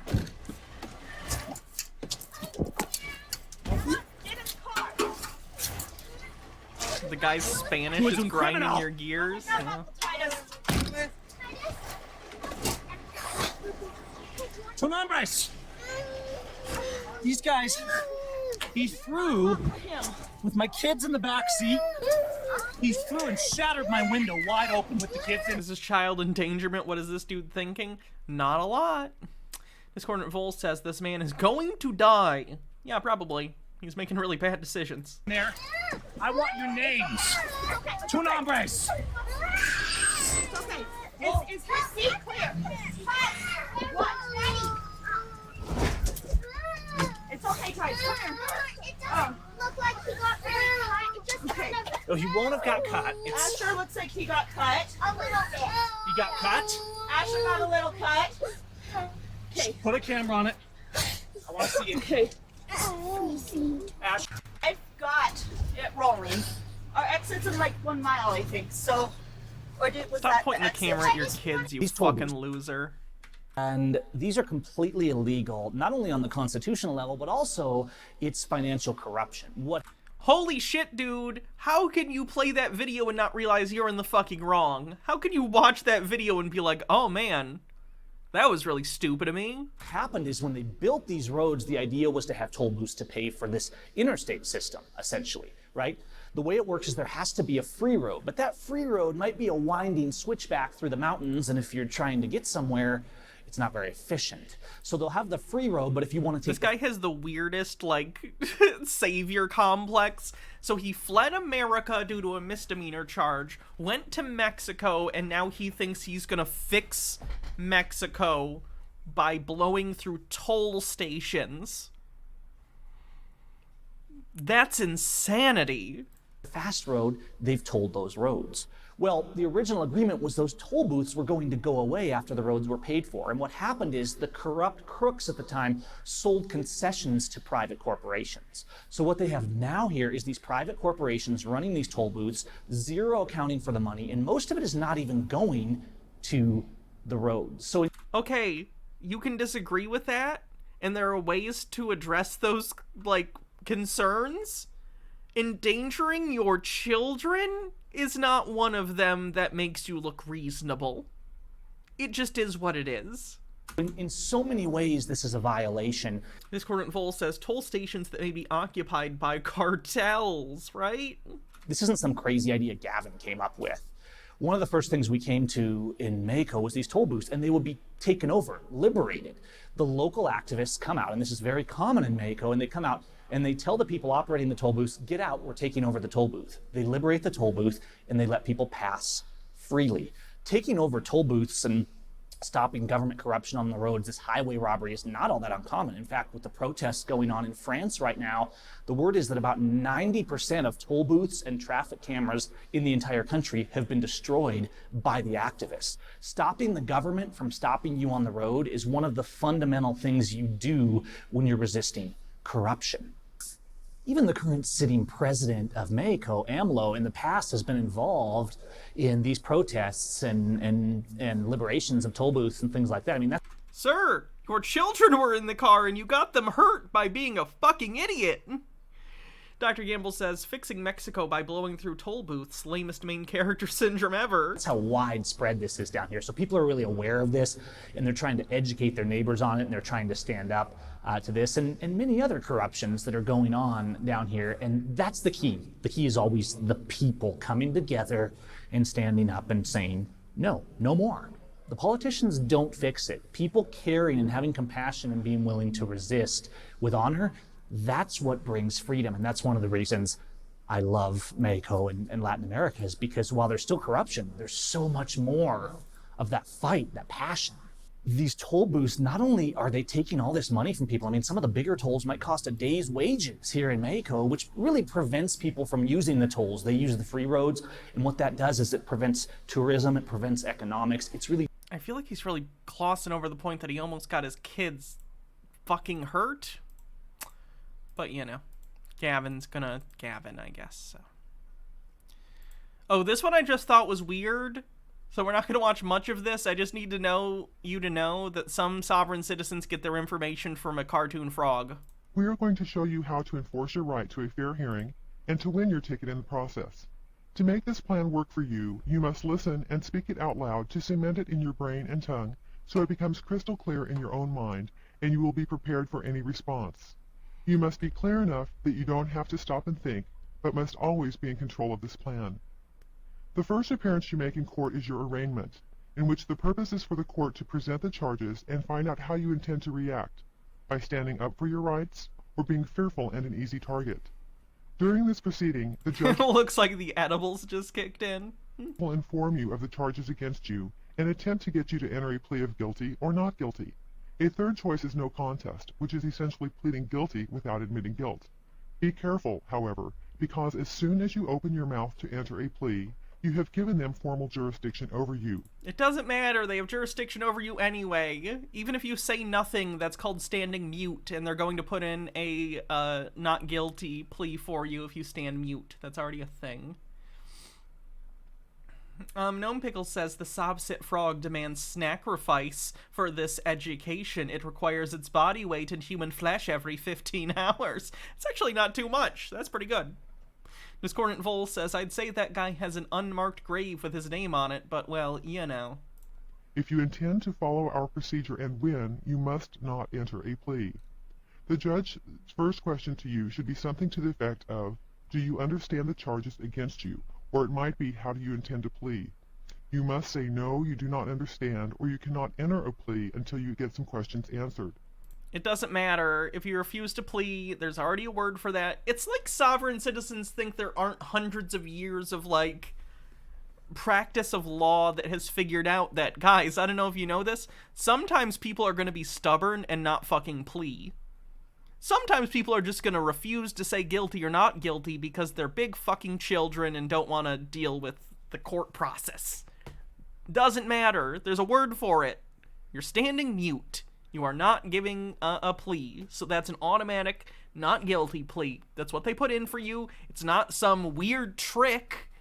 It's just you being stubborn. The court will press on without your, like, consent. It doesn't matter. The judge will probably be irritated and try to intimidate you. You must politely state that you need to have some questions answered before. H. Baird says, wow, Kermit's nephew Robin sure has fallen on hard times. Makes childhood stardom seem bad. Before you can enter your plea. Tell him that you do not understand the nature and He's never been the same since Kermit's voice inexplicably changed in the 80s. Cause of the action against you. Once the judge has... Wait, did Jim Henson die in the 90s or the 80s? Was my dead Jim Henson joke funny or inaccurate? Agreed to answer your questions, your first question will be, is this going to be a civil action or a criminal action?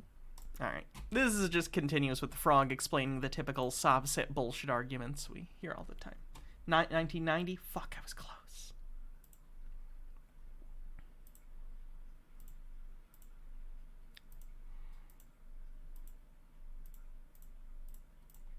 Video, please. What's that? Let me just start my video, please. Your video? Yeah, I'm just gonna record this interaction. Okay. I need your license for that ticket. What makes you believe that I need that to travel from point A to point B? Because you have no license on your no license plates on your vehicle, sir. Would you like to see my paperwork? Yes, I would. I asked for it 2 seconds ago. That's not what I have for you, sir. Okay.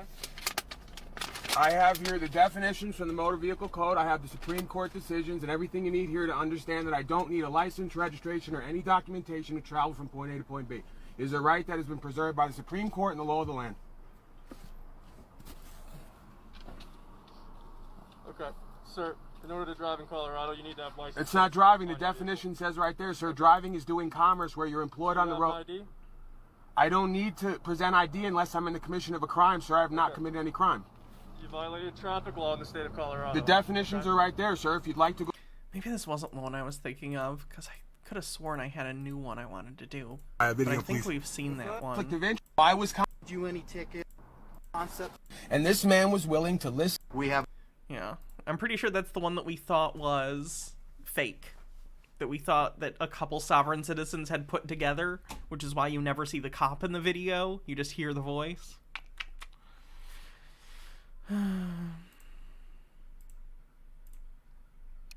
What's up, everybody? You see that car back there? Yeah, that's my car.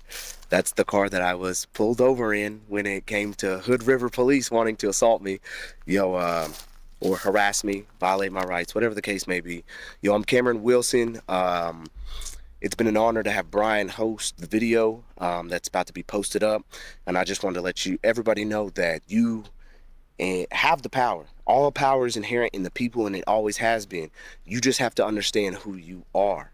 And once you stand on that power and you know who you are, that you are a creation of the Most High God, and that there's no authority over you unless you've harmed or hurt somebody or committed a true crime, then they can't touch you, man. Of course, they get to decide what true crime is, not the cops. So they can't violate you. I mean, they may, but then you have all justification to bring about a lawsuit. So I just hope that I hope you learned something from Brian's video. Yes, this is me. This is Cameron Wilson. Sovereign citizens are now making fake videos, ? Yeah, we've seen a couple that appear to be sovereign citizens acting, and one of them is pretending to be a cop, and they basically go through the script, but it works. And the idea, I think, is because there are so many videos online of it not working, I assume some of them wanted some videos of it working. I don't know if they're true believers or just grifters that wanted to give some fake evidence to make it look like it works so they can sell their program to people, but I've seen a couple that seem fake. Discordant Vol says he was annoying enough to not be dealt with that night, wasn't he? And you see the BMW back there.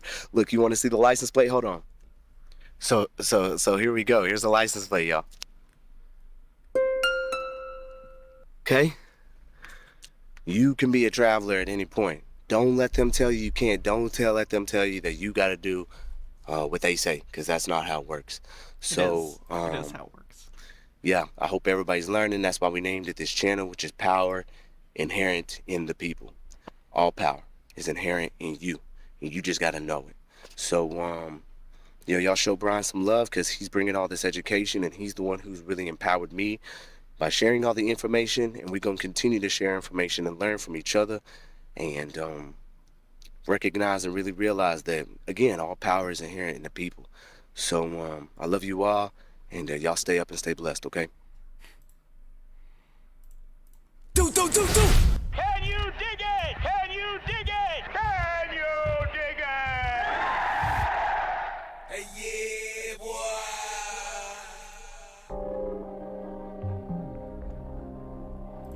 This is the same guy. But I don't think he shows up on camera in this. It's just a voiceover.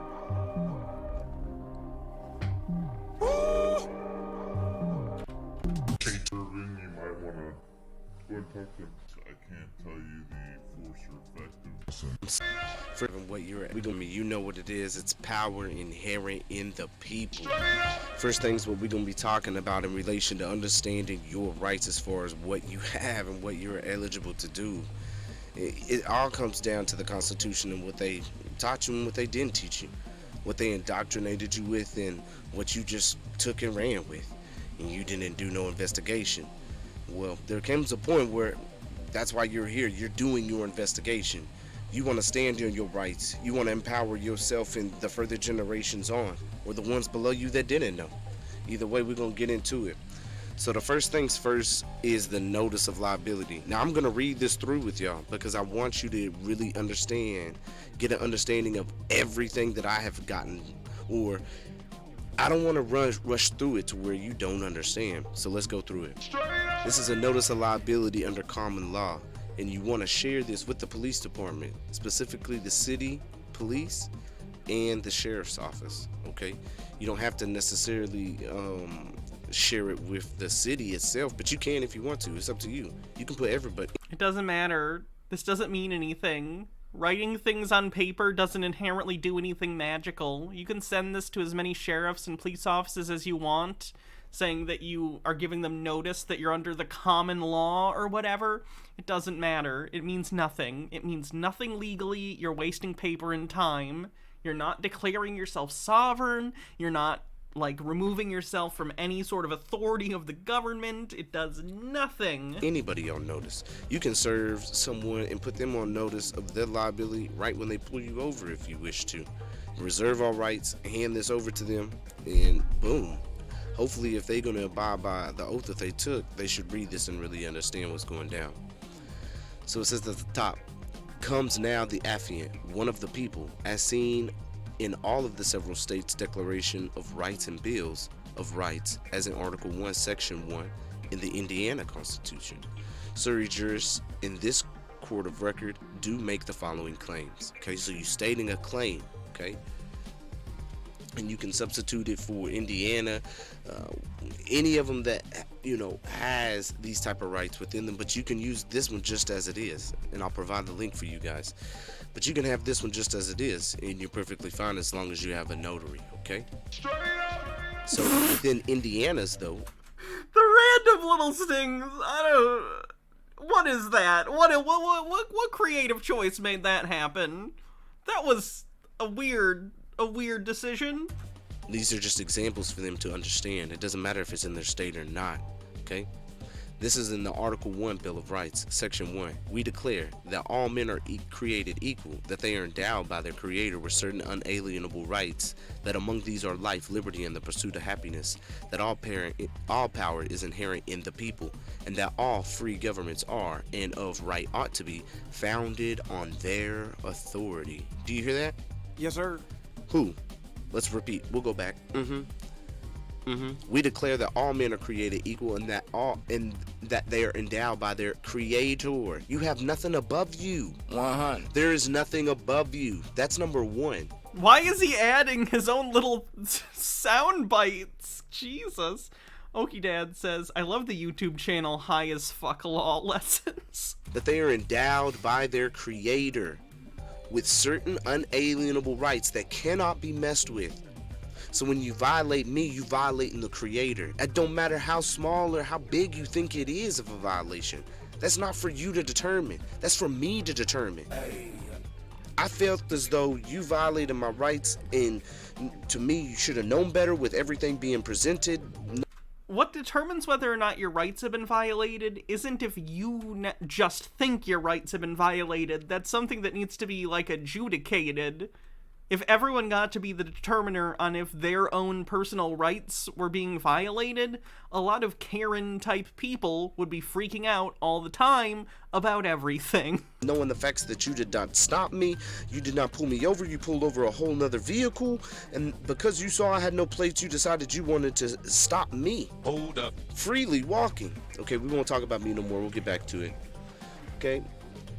Endowed by their Creator with certain unalienable rights, that among these is life, liberty, and the pursuit of happiness, and all that you see fit in that, as long as you are not hurting another person. Anything that you see fit that falls within life, liberty, and the pursuit of happiness, that's not for them to determine.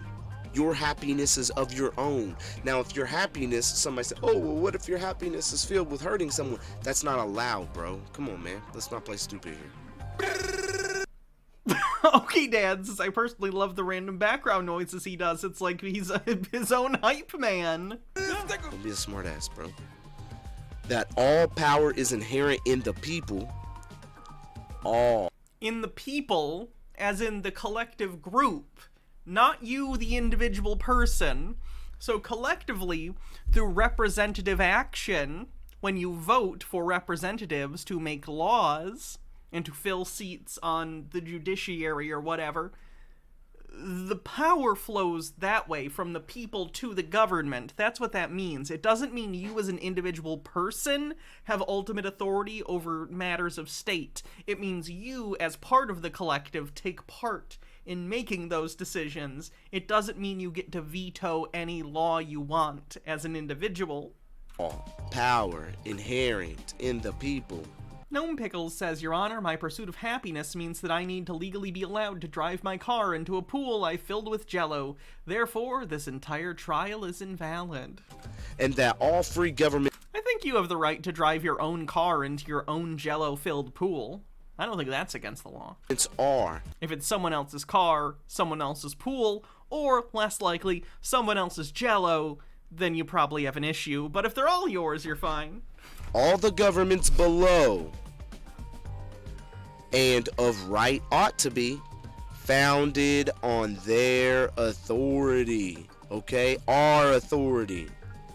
This is why I, by the way, don't let my friends store hundreds and hundreds of gallons of Jell-O in my pool. Too much liability. Okay? Get it right, man. This is for real, dude. You got to start understanding this, okay? Hey, yeah, boy. Boss.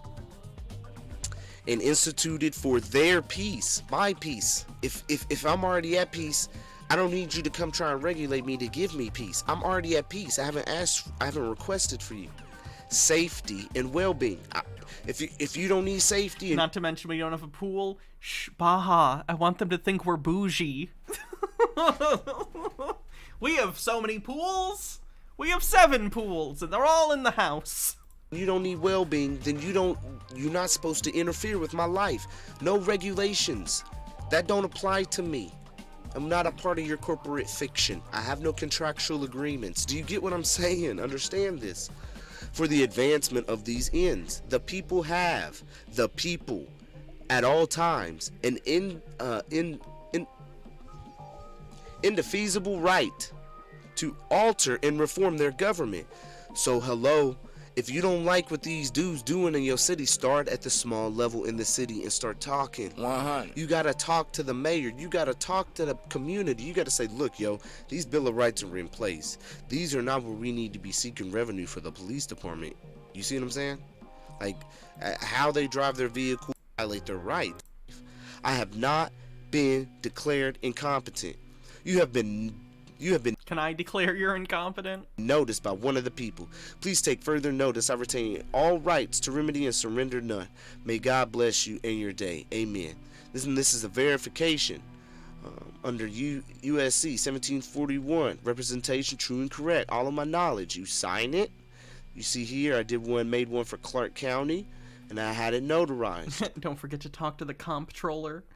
Okie Dad says, video guide, you get what I'm saying? Morgan Freeman voiceover. They did not, in fact, get what he was saying. Daddy Sume says, hey Hannah, do you know that when they cut open the Titanic at the bottom of the ocean, the pools were still filled? I've heard that joke a million times. Okay. Now. That joke is so old, it died on the Titanic. The next part that we're going to go into, because I don't want to make this video too short, that's the notice of liability. What you guys are going to be doing is you are going to be... Smoke weed every day. Oh. That one felt out of place more so than the other ones. Katie. You are going to be filing that directly with, again, the sheriff's department and the police department and where you live or where you travel through. And the reason for that is because you got to put them on notice, man. They got to be put on notice. If you're not making them putting them on notice of your rights, then they're going to violate your rights. But you also have to rescind any kind of contractual agreements that you have with the state, right? So you're going to have to call up the DMV. Means even to this day, even in their day, includes the... Okay. Enough of that. So if you don't, that's the kind of video that sovereign citizens watch that give them all sorts of dumb ideas about this stuff. This meter maid is thinking that it's the law to touch someone's car.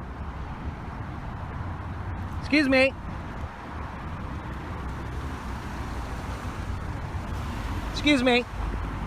Excuse me. What are you doing touching private property? This is my private automobile to travel from point A to point B. And you can see it slightly at the bottom there. He has one of those fake sovereign citizen license plates that's not a real license plate. So his car's getting towed. Surprise. You're tampering and touching this automobile. Sir, your car's being towed because it's not registered. No, sir. It's illegally parked, 100% in the red. The violation. Oh, he parked in the red too, asshole. What is your jurisdiction? Hold on, it's $277 citation. So I could give you the option to move the vehicle so that you don't. This is not a vehicle.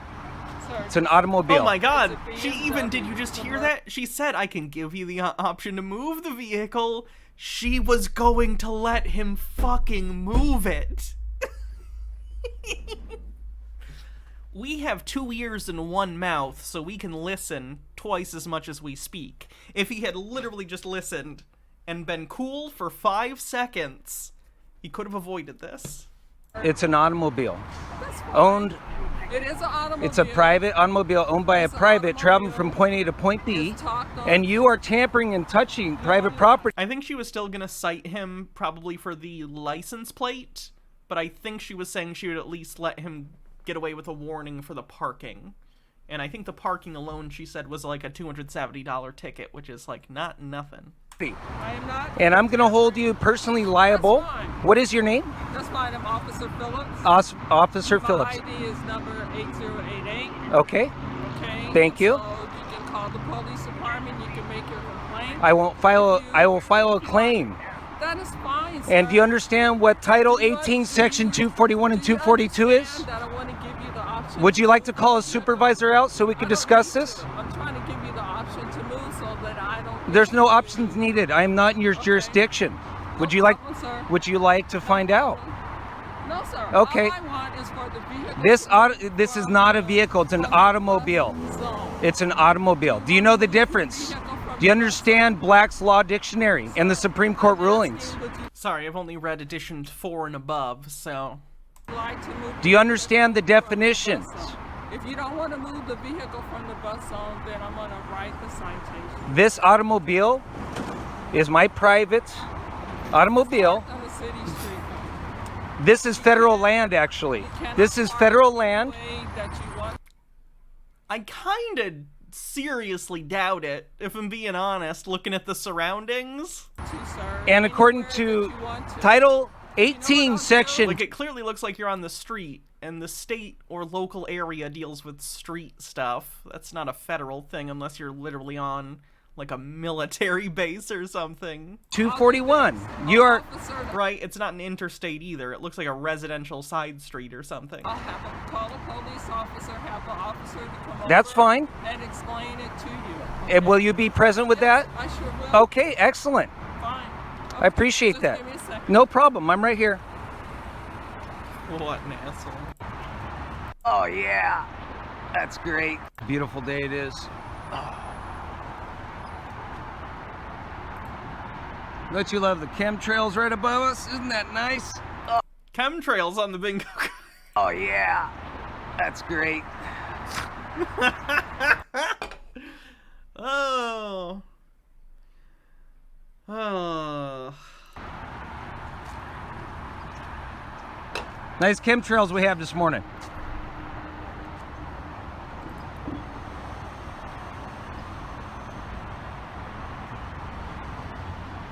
And to confirm, there's no one dying right now. No one's been injured.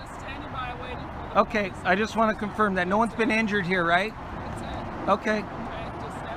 Yeah, no, I appreciate what you do. Thank you, sir. Unfortunately, it's a policy that doesn't apply. Incorrect. Here we Oh, it are. wasn't even being towed. I thought it looked like it was October being 20th. towed. 2021.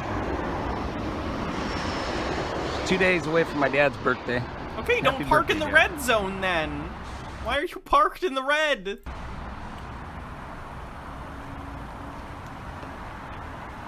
The police officer has Parked really fucking close to the person in front of him too. touched At least it looks like it. my private automobile and property. Oh, is it a bus And stop? of course- He is. He's parked at a bus stop. What an asshole. According to UCC 109, it's belongs to my household goods.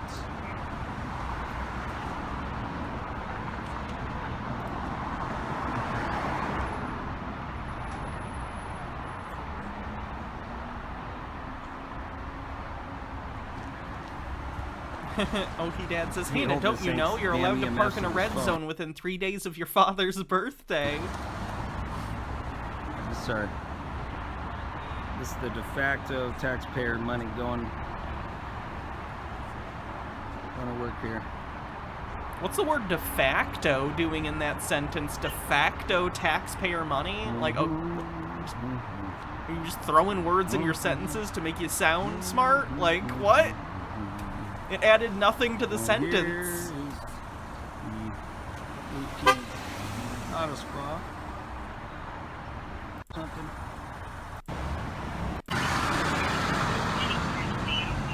So wouldn't you technically work for the we the people? Do you know what police means? It means policy. You're a bill enforcement. Oogie Dad says de facto pro se ergo tempus fugit. Agent. Handing out invoices all day.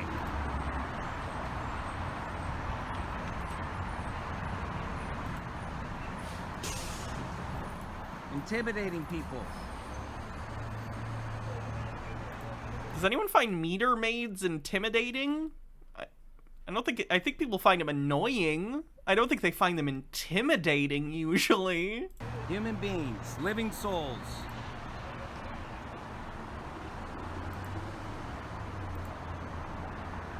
You too have a living soul. It's just been buried.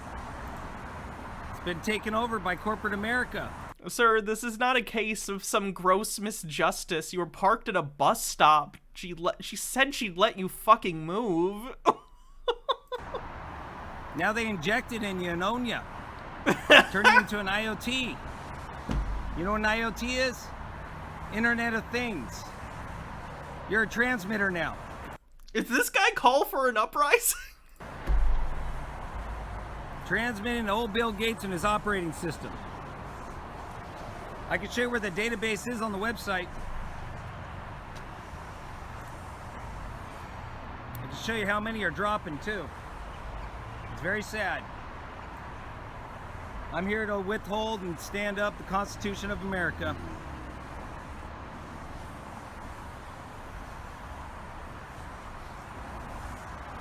If I have to do it one step at a time, one bit at a time, that's what I'm going to do.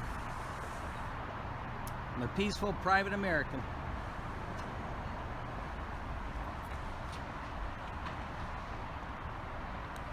One thing about the truth is when you're convicted of it, nothing else matters really. That's a beautiful thing.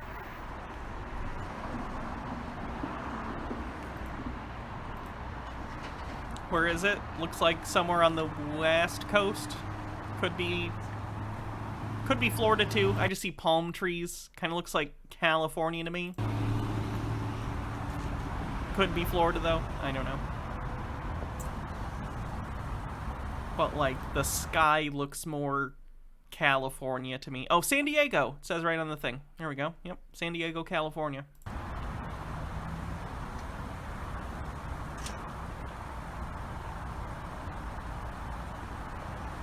Property, huh? It looked like it when I walked up. You were touching private property. You understand that, right? You understand I have a UCC-1 filing on that automobile, that private property. Doesn't mean it's household anything. goods. Really? Is the street your house? It's exempt from all policies and all taxes. It has a UCC-1 on. Do you know what a UCC? Mandrake Poe, thanks for following. C1 is? 1CC1-209, actually. 24A.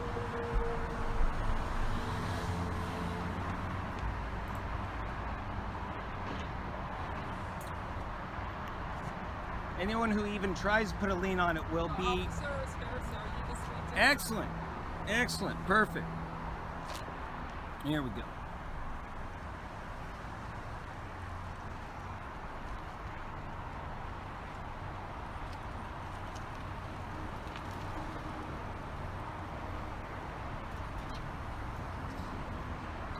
Now we have 2 or more.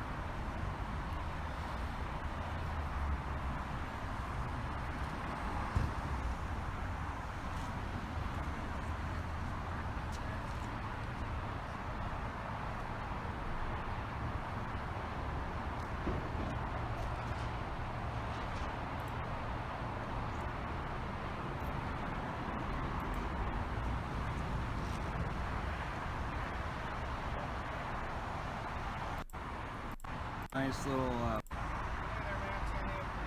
Good morning. Excellent. How you doing? Going good. I just approached someone touching my private property, trying to alter my private property, which I have on video. Okay. And I'm Yeah, she's allowed to do that. sure we're all aware of jurisdictions. Are you? Are you aware of do you know what your jurisdiction is? Yeah, here. We're gonna take your car now. I'm just ask you this. You know you're parked on the red zone, right? Especially bus. I have my private automobile on federal land. So until you show me It's not federal land. This is what's wild to me. Even if everything he was saying was true about his, like, I'm immune from the law, wouldn't you be like, oh shit, I did park in front of a bus stop. Sorry, let me move that. Just to not be a nuisance. Even if it was completely legal. If someone was just like, hey, you're in front of a bus stop. That's annoying for people. Could you move? Wouldn't you think the normal human response would be, yeah, no problem. They're just assholes. They're just assholes. otherwise on paperwork or whatnot that is not true, this Hey, creepy doll on the automobile wall. is placed where I put it. You requested to speak to a supervisor, correct? Yes, there's both of you here, so I'd like to understand why, So there's one. who gives anyone the right You can to touch and alter my private property. If there's nothing else to say, I have nothing else to say. I'm gonna enjoy the rest of my day. She's calling you here. Is there an issue? Well, the issue is that you're parked on the red zone. You're not allowed to. Would you like to check into that? Do you understand what the jurisdiction of the highways are? This doesn't look like a highway, sir. This just looks like a road. He's using highway in the I'm old-timey here to be Black's peaceful. Law dictionary way, though. Sir.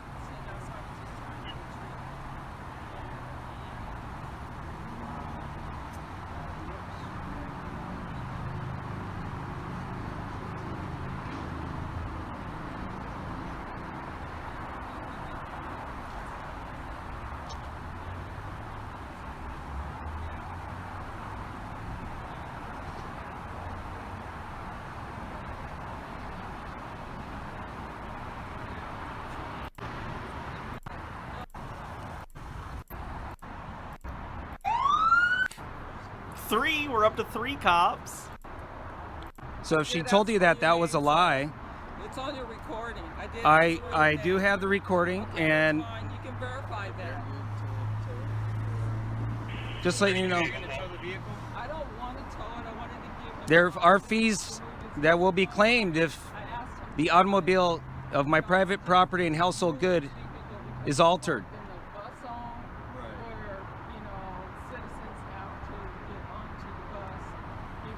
So if he moves it, then you're fine, and if it's not moved, then okay. So as long as it's Creepy moved, doll on the it's wall. good to Thanks go. for 300 If it's not bits. moved, it's getting towed. That's my understanding. I don't, I was going to issue the citation. Okay. We don't tow. Okay. a bus zone. So if he can move it, great. If he doesn't, it's Because there's no citation. reason for us to for her to give you a citation. I don't have a vehicle. Oh, so it's not your vehicle? It's my private property, and I have no problem relocating my private property if you can show me We can see if he wants to move where it's written that I need to do so. Oh my god, just do it, you cunt! while you issue the citation.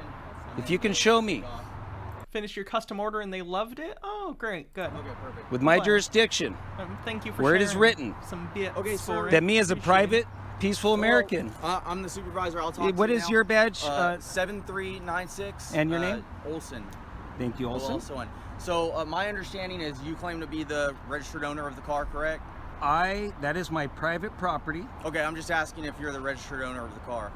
It is my private property of my personal household goods. I will take which that is as, filed under a UCC1 I'll under take private that as property. you're the owner. So this parking enforcement officer informed me you are parked in the bus zone. She's willing to allow you to get in your private property, personal property, and drive off without a citation, without any issues. So that's option one. If that doesn't work for you and you want to leave it there, we're gonna have her issue a citation for the bus zone violation, and then we're gonna leave. So if you would like to move it, you're welcome to do so now. If you don't want to do that, that's fine. She is going to issue a citation if you don't. So those are the two options. So I accept your offer. Okay. As long as you are able to provide to me documentation that backs that up, that with me, with my jurisdiction. It doesn't matter. Just move your car. It's not a debate. That you're able to dictate that to me. I'm only telling you that. That's the only So documentation or verification. I have paperwork to show you as far as my jurisdiction. Do you have paperwork to show me as far as your jurisdiction? Showing you any paperwork or anything. I printed off something on my computer. That means I'm immune to the law. Like So that. I'm giving you the two options. Just, Those are your two just to options. give you notice that if my personal property is altered or relocated without my permission, there will be liabilities held You could towards say, I understand. towards you as individuals. Sure. Okay, I'm just making people aware So of you're gonna notice. take me up on the offer and move it? I That's let all you I know need to know. what my offer, my conditional acceptance was just now. Okay. That I will accept your offer on the under the condition that Okay. you're able to provide to me documentation showing me that my private property needs to be relocated. Okay. So if you're not going to move it, she's going to issue the citation. I said I will be explained happy it, to and I relocate explained- my private property, Okay. and I am So I requesting And he said if you don't move it, she's going to write you a ticket. Explained that to you that provide can to me, relocate it now, and I'm requesting or that can you get a provide to citation me now. And I'm denying the that request. documentation. I'm not gonna get. I don't need to show you documentation to that. She's able to. Cite Are you here to serve the Constitution? Okay. And we the people? You're free to cite them if you like, and we'll stand by till you do that. Okay. You have until she's done with the citation. If she starts writing the citation, then I'm sorry. And it you kinda- you it have goes been away. properly But noticed You're more of. than welcome to move it if you want.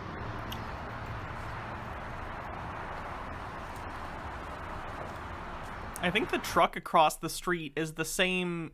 He owns that box truck too, because the flag on the side is the exact same symbol as the channel icon. Like it's an American flag with like blue stars and a white background. Yeah. So that's his truck across the street too. I'm sorry, she's not allowed to touch my private property, as she's already done. Okay, I'm being no. You are not allowed to touch my private property. Here's the deal. Put the screw back in. Would you mind? You can hand the screw to me. Okay. Is that okay? He gets them away. Perfect. That's fine. Thank you. 48. I know exactly what you're trying to do. I'm trying to remove the illegal plate.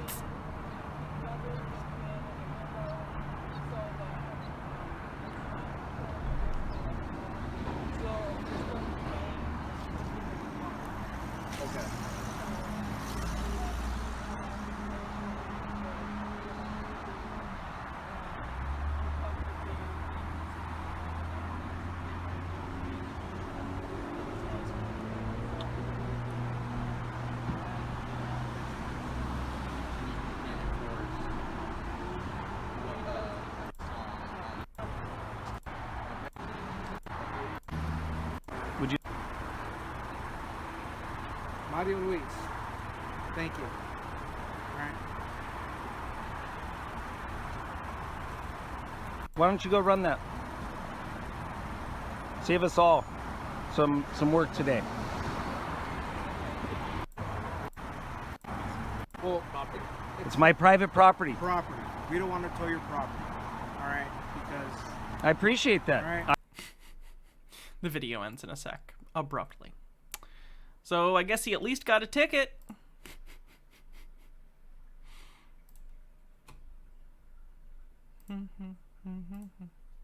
Hey everybody, this is Cynthia Hodges. I'm an attorney and author in Washington State. This is Patriot Resistance's communique for the day, January 31st, 2021. Well, Patriots, you may have heard that the Biden regime means to impose a travel restriction on us. In America, we have the right to travel. There is actually a Supreme Court case from 1969 called Shapiro v. Thompson. And George was highly skilled and their labor was needed, and Senate can't be bothered.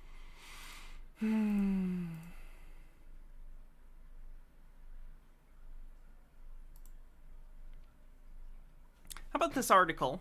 This is about a former sovereign citizen.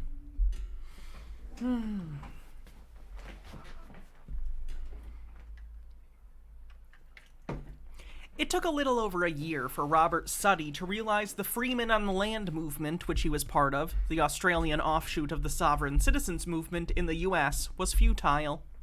I was being led into something that wasn't really going to work legally, he told the feed from remote NSW, where he lives off the grid. Excuse me. The former adherent, who now researches the movement, had been lured in after he searched online how to contest his driving offense in 2011. It was the entry point of many, he said. It used to be basically that. Tax evasion, getting out of fines, not paying council rates, all those sorts of things. But now, Mr. Sutty is concerned by the broadening spectrum of followers. That concern was reaffirmed following reports that one of the Queensland police shooters, who gunned down 2 police constables on Monday evening, was linked to conspiracy theory websites and the sovereign citizen ideology. Now it's become like a social phenomena, a type of tool in which people can exert their feelings of disenchantment with the government, Mr. Sutty said. And I brought this to the attention of the authorities in 2014. NSW is New South Wales. Thank you. Sovereign citizens are a loose group who believe they're not under the jurisdiction of the federal government and claim to be answerable only to their particular interpretations of common law. In Australia, people who follow a similar ideology to sovereign citizens sometimes refer to themselves as freemen of the land, living people, or sovereign people. Though the Freemen of the Land movement is more prevalent in the Commonwealth countries, the original sovereign citizen movement first appeared in the US during the 1970s. Sovereign citizens were involved in 15% of the 84 FBI-designated domestic terrorist incidents in the US between 2015 and 2019, according to a report citing FBI figures in May 2021. Followers refer to pseudo-law, as Mr. Sutty describes it, to justify their beliefs and activities, some of which invoke violence. Dr. Kaz Ross, an independent researcher of far-right extremists and conspiracy groups, told the feed since their emergence in Australia in the 1990s, sovereign citizens have become more anti-authority, anti-government, anti-police, and anti-media. The movement has different denominations with different leaders, or gurus, who head their own slice of the wider group, Mr. Sutty tells the feed. Dr. Ross pinpoints Queensland and Western Australia as the 2 main centers of the sovereign citizen movement in Australia. In Queensland, she said many followers are ex-military or ex-police officers, with one of the key local figureheads being a former police officer himself. A year ago, leaders met with one another over Zoom to network and share ideas. They are organized groups. In Perth and in Queensland during the pandemic, they actually got little badges made up, sheriff badges, and they were running around trying to arrest government officials. In a video found by police in 2021, a member of the group purporting to be the AFP commissioner had detailed plans to overthrow the federal government and encourage others to join. Police found no evidence that the group would carry out any specific violent act, but confiscated 470 fake badges. In February of this year, 74-year-old Wayne Glue, a known figure in the movement, was charged for allegedly inciting others to arrest government ministers, including Western Australian Premier Mark McGowan. And that looks like his Twitter account. Oh, no, or this is someone, has Wayne Glue seized the government yet? A number of well-known sovereign citizens have also run in state and federal elections, while some have set up alternative governments with members signing off as, quote, Minister of Defense or Governor General. Their idea is to replace the existing government with the people's government, Dr. Ross said, explaining there is also a lot of fodder in the generally nonviolent mix of people. Some of them run around serving writs on the local police stations to arrest this and arrest that, and they're just like mums and dads that have just got really sucked into it, she said. Dr. Ross said others encouraged people to defend their land with weapons and resort to violence toward politicians. And then people wonder why they go violent, she said.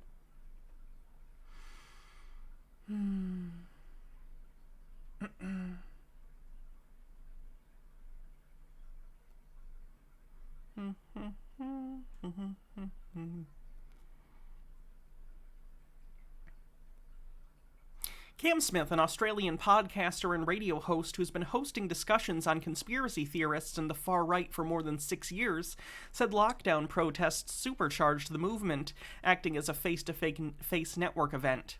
Since we're sort of done anyway with most of the COVID restrictions, it's definitely ebbed a bit, but there's still some momentum there, Mr. Smith sold the feed. If you look at the traffic on some of the conspiracy websites, you can see that since the last lockdowns they've just completely dropped off, but they're still higher than they were before the pandemic. Looking back only a week, Dr. Ross says similar insurrections are being staged by citizens' movements in other countries.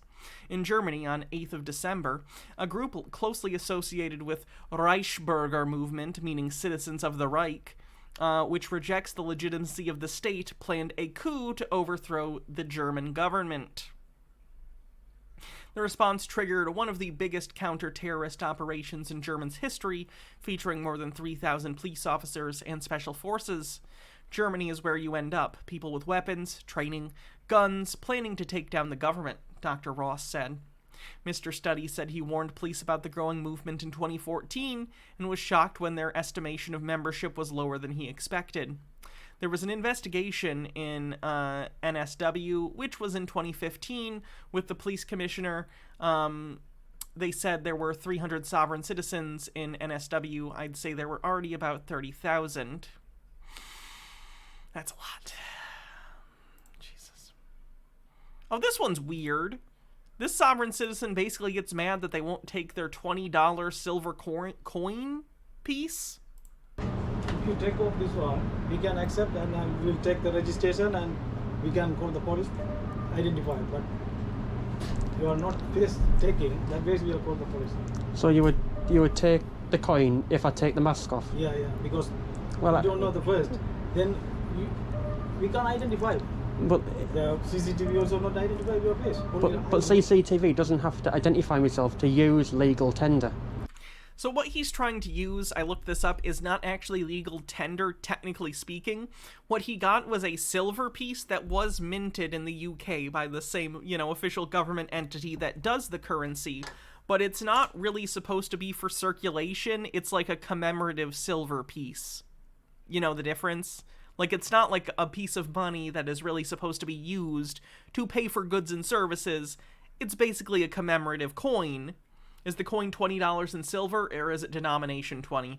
It's a $20 denomination coin, but it's actually made of silver, and it's not actually supposed to be used for commerce. It's just like a silver, coin. And you've said that you'll take it. You said you'll take it. Which is funny, because he's trying to give this guy a $20 coin. And again, silver is worth more than that. So he's trying to overpay for this thing. But the guy doesn't have to take it. Because of course he doesn't. What if it's fake? Like, yeah, it might actually... It's probably the real thing because this guy's crazy. So he probably is trying to pay in silver. But it's like, what psycho gives someone a silver coin for whatever you're buying at this gas station? Okay, if I take my mask off. Yeah.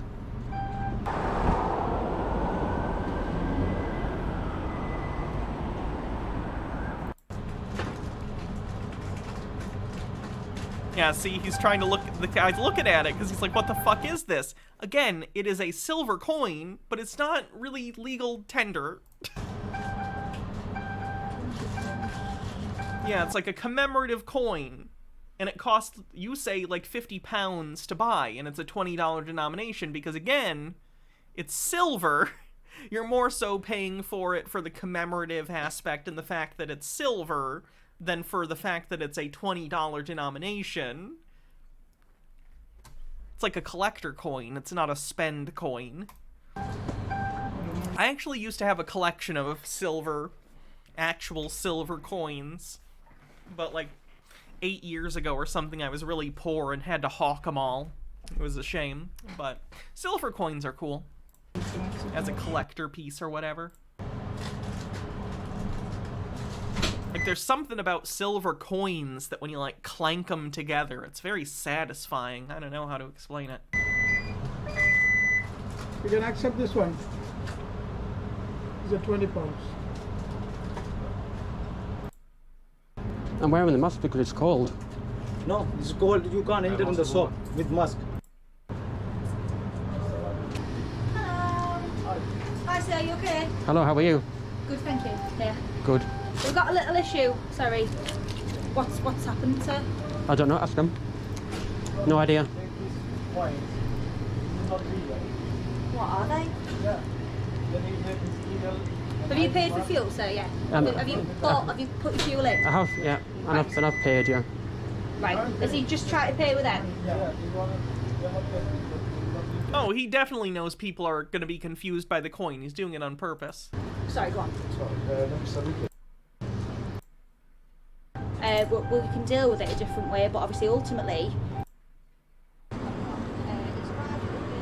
different way. This takes over half an hour, by the way. Over half an hour and multiple cops just so this guy can make a stupid fucking video. If you walk out that door without giving us your name, then it's a criminal matter because you haven't given us your details and it's technically a bilking. But I've got a civil agreement. But right, I'm not going around in Which I circles can- talking. I'm not. Even if I've got a prior agreement to We're not gonna use go it. on. We're not going to go on all the time because I've asked you about head office. You've refused to give me that. You've refused to give me your name. You're just being plain, blatant awkward. No, Gave I'm you not. two options. I'm You've not. been very awkward. You are. We're not stupid. You've got a camera on. We're not silly. I don't need to identify myself I didn't for a say you civil did. issue. You can keep your mask on all you want. You I don't- don't care. You're not listening to a word we're saying here. What are you offering to give Because the you're staff, wrong. not myself, not my colleague, the staff your name and contact number? No. Right. Savant Gardner, thanks for 9 months. That's a sub baby. This baby's name is Quintilius? Quintilius Oregano. So we have one option, but two will lock you up then. Well, I've got a civil agreement in the background. You can So- prove that at court. I've got prove that. that at court. That's fine. You can prove that at court. Especially on your body worn footage that you didn't tell me about.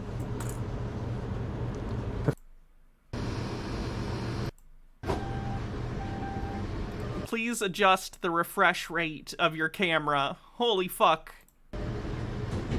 The like refresh rate of the camera image and the frequency the lights are like blinking at is not vibing.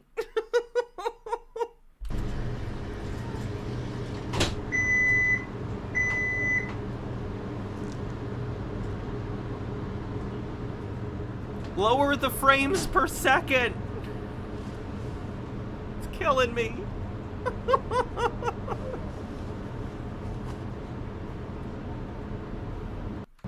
Next minute in time, no. You don't have to give me your details, just give the staff your name and contact number, that's all you need to do. I don't need to do that. Okay. So you're refusing to do that? Actually, where's my vehicle? Hillsborough Police Station, arrested for trying to use a £20 coin. Got the custody sergeant. You got arrested because you didn't pay for your gas, you asshole.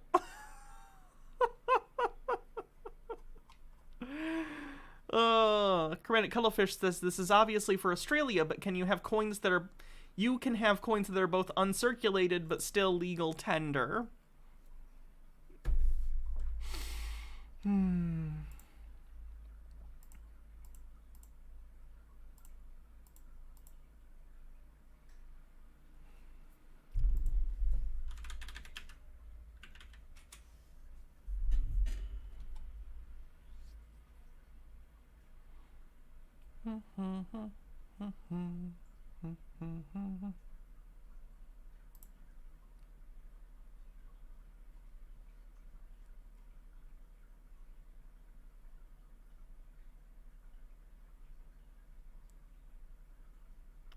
Hey, Cass.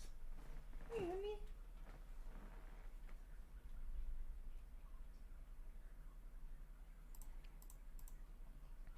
You don't think sovereign citizens or other affiliated weirdos recognize how bad a system would be if commodities like gold or silver became currency again?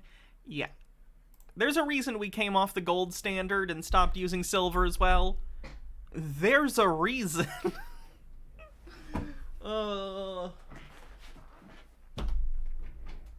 What's the reason? Gold is inherently, how do I put this? Basically, because of the fact that it is a finite resource, at least, you know, virtually speaking, you can only get so much of it. Like, I guess there's more out in space, but we're certainly not getting it anytime soon. But, like, since gold is a finite resource, rich people can just hoard it, and it can get more and more valuable, like, with them doing literally nothing. It's not good. And if you aren't releasing more gold into the economy, it's just not viable. It creates economic issues. You basically need to have an economic system where someone has a hand on the control of monetary supply. And I'm not saying everything the Fed does is good or smart. But I am saying that there are reasons that you want control over the amount of currency within your economy. There are very good reasons to do that.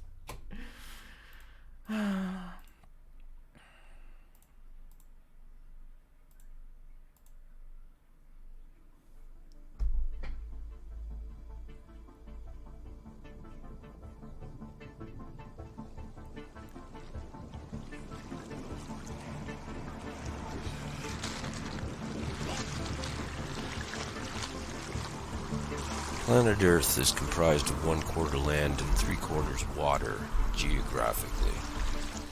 The average human body is composed of up to 90% of its weight in water from birth. The human fetus spends 9 months approximately in utero and in water. All living creatures that have breath are born in and or from water. The Earth contains roughly 368 trillion cubic meters of water. Humans throughout history have used less than 10% of the world's water resources at any time. The average modern-day human being uses approximately 100 gallons of water a day. That is 5 times Hydrate. the weight of the average human being, over 800 pounds. The average healthy human being will drink up to 3 gallons of water a day. All of the planet's most ancient mythos, theos, This is going somewhere, I promise. and cosmologies I mean, it's not going anywhere rational or, like, real, but it's going somewhere. record creation events that begin with water. All laws, since primordial antiquity, Gnome Pickle says gold is also very variable in price, especially with industry now requiring it, so it can easily crater in value, therefore destroying an economy overnight. were written to regulate land and sea separately. Laws pertaining to land became the law of the land, or rather natural or common law, and laws pertaining to the sea became law of the sea, or rather maritime admiralty law, which is international law and the same everywhere in the world, no matter where you go. All laws since time immemorial originate from and are based upon ecclesiastical or canon law via the ancient laws and ecclesiastical right of kings. Natural or common law primarily preserves the inalienable rights and needs of human beings who live on land, differing between nations.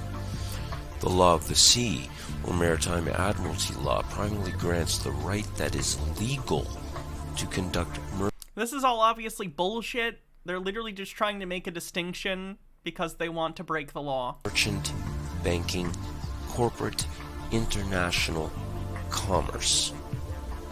Seeing how living persons cannot live on or in water for extended periods of time, and the Earth's seas have been used primarily for travel since antiquity, regulation of the sea for merchant, trafficking, shipping, and commerce through law became necessary for the merchants of nations to do business internationally. The law of the sea, maritime admiralty law, is universal and transcends all national boundaries and laws legally. What is legal is not necessarily lawful. By definition, it is. Natural or common law, the law of the land preserving the rights and freedoms of living persons, is lawful.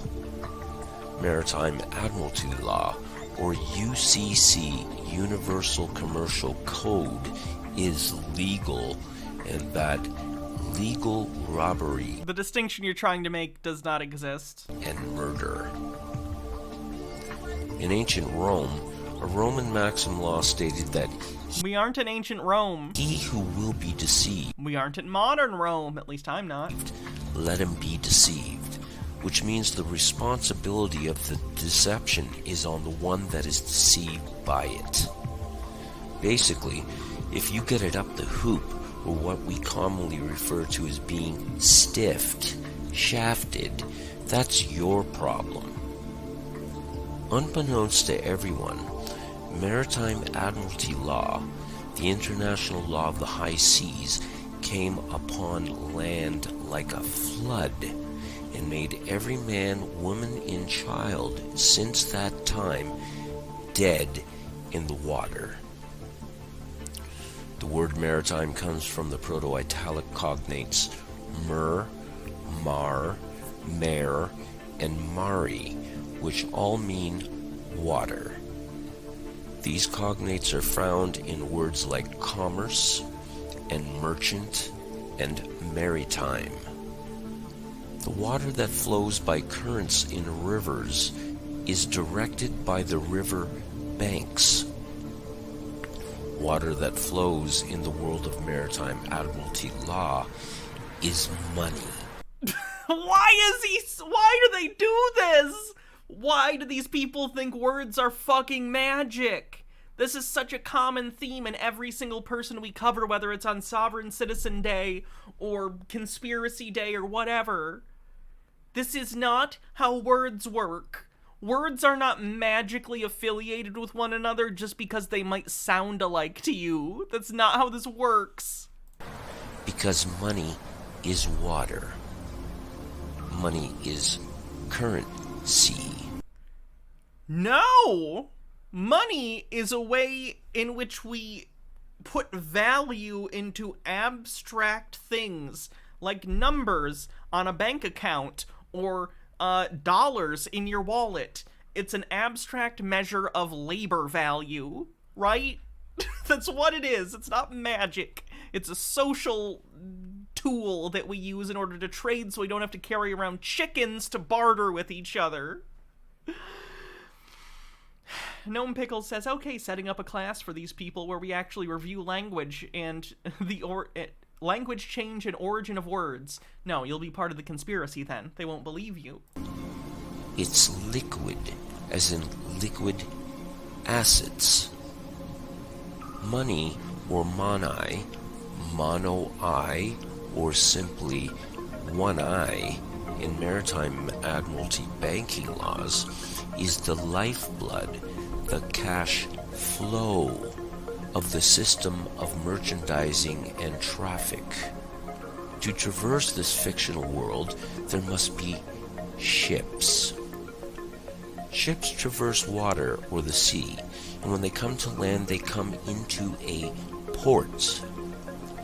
When you plug your electronic device into a computer, you're plugging it into a USB port, a universal serial bus port.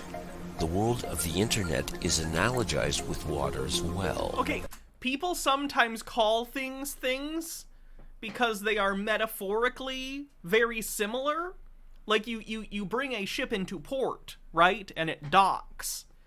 And you could similarly imagine a USB going into a slot. Similarly, it is docking in the USB. We understand this metaphorically because of the similar nature of putting a thing in a place where it will be secure is basically the general idea. So sometimes human beings take a word that means one thing and it's analogous enough to another thing that that nomenclature transfers, so you get USB port.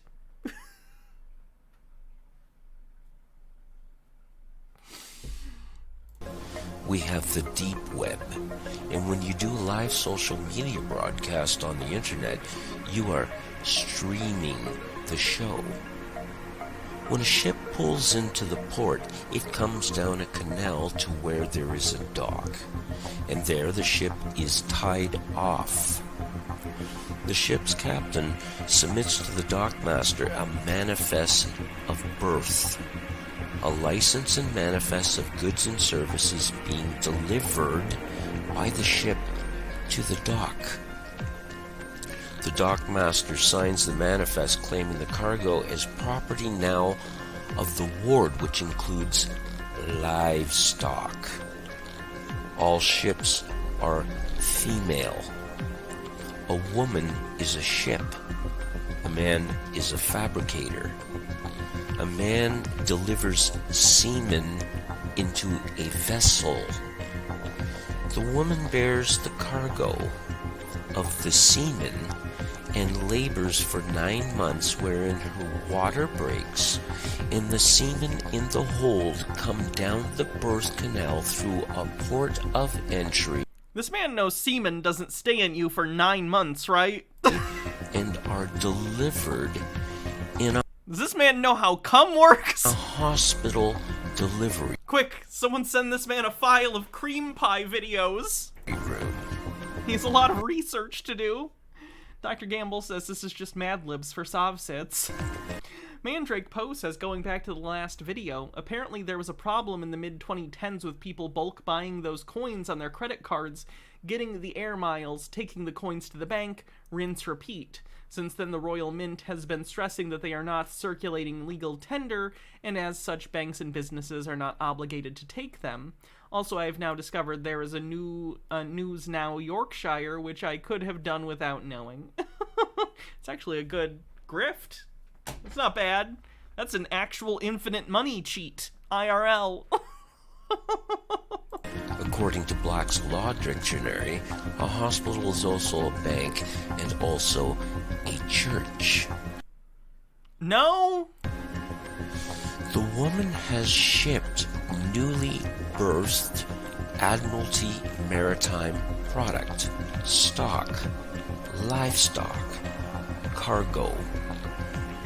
A doctor will untie the ship from the cargo, stock, the product by cutting the umbilical cord to the ship or vessel and sign a birth certificate, a manifest of birth, after the cargo has been stamped or daubed by a footprint and fingerprint with blood and ink. And after the informants, which are your parents, sign the manifest, which is plainly written on their certificate itself, your parents, the informants, are informing the doctor that the cargo, the stock, is now delivered and can be claimed by signature. The doctor signs the certificate, making you now lost at sea. Literally none of this is true! These are the ravings of insanity. Okie Dad says the cargo, or how the car does go vroom vroom. It's plainly evident. As unclaimed corporate property, cargo, stock, product, commodity.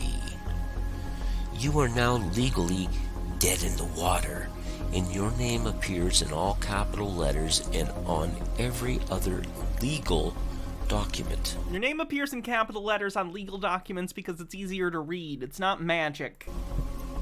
And as I said, legal is not necessarily lawful. The word capital, capital, etc. comes from the Latin caput, which means skull, and the word El, which is named for the Phoenician, Hebrew, and Roman god Saturn. You can't just mix compound words with different word language origins. You can't just be like, I don't know, in Latin this means one thing and in Hebrew this means another thing, so what if I put them together? That's not how this works. Which can be found in the Bible. Capital. Gnome Pickle says, I feel so broken watching this because as soon as my brain processes what he just said, he's already said 6 more insane things and I can't keep up. It's hurting me. Is where we get capital. El is Babylonian, sorry. The Hebrews took it and start, for Elohim. So I always think Hebrew. Sorry. Hill. Golgotha. Capitol Hill is in Washington, D.C. Caesar in antiquity ruled from the hill, just as modern-day presidents, monarchs, and popes rule from hills. A gangster may shoot someone in the head and say, I capped him, a euphemism for a bullet causing death to the head. The word captain comes from the word capital, which means money, or one eye, and equals water, the currency ration. All corporations are fictional. They exist on paper as a dead body vessel, just as your name in all caps on a birth. Oh, is this a Nazi thing? It looks like a Nazi thing. There's a skull on the goddamn logo for the channel. Yup. Oh, fucking yikes, dude. Say what you want about YouTube, you're less likely to come across literal Nazis posting pro-Hitler videos.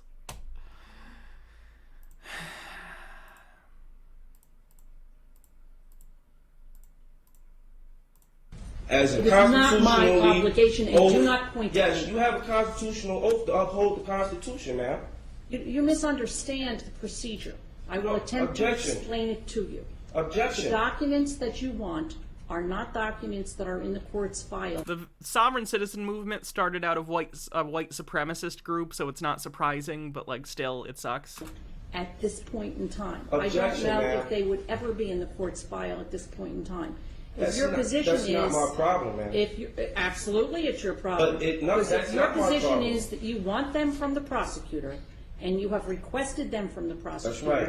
and the prosecutor has failed to give them to you, That's right. you can make the appropriate application to the court, and you can say to the court, I've asked for them, I'm entitled to them, I haven't gotten them, order them to give it to me. I've already I have filed received a no such notarized affidavit of fact in reference to return of property weeks ago. A notarized affidavit. So if you're telling me you don't have to acknowledge affidavits, all right, that's what your statement is. However, bottom line is this court has failed to prove jurisdiction and has avoided the issue of jurisdiction at all costs. And nobody in here has the status.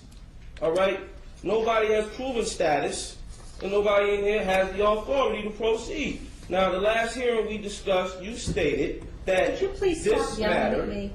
this matter, you stated, ma'am, for the record, you stated that this matter was relative to jurisdiction, not Mr. Keesler's position here and not anything else. You stated that you were giving the prosecution a chance to prove jurisdiction, and he's not even the assigned prosecutor to the case, but obviously he's remaining silent, and he has nothing to state. So I move that this case be dismissed.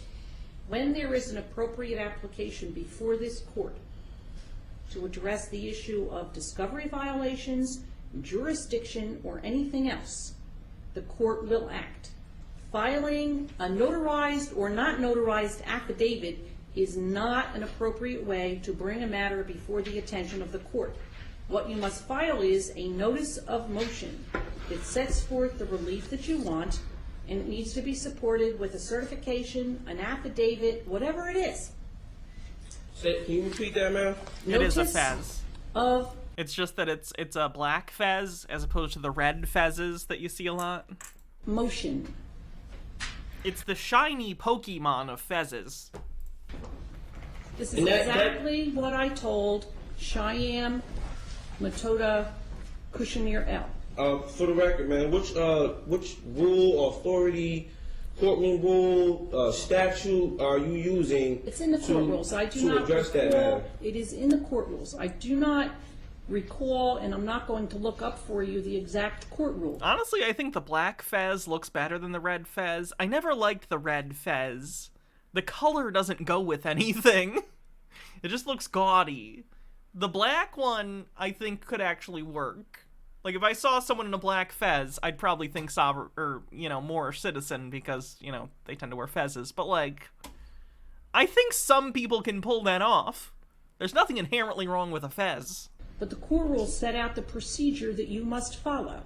Objection, ma'am. I'm not a party to society.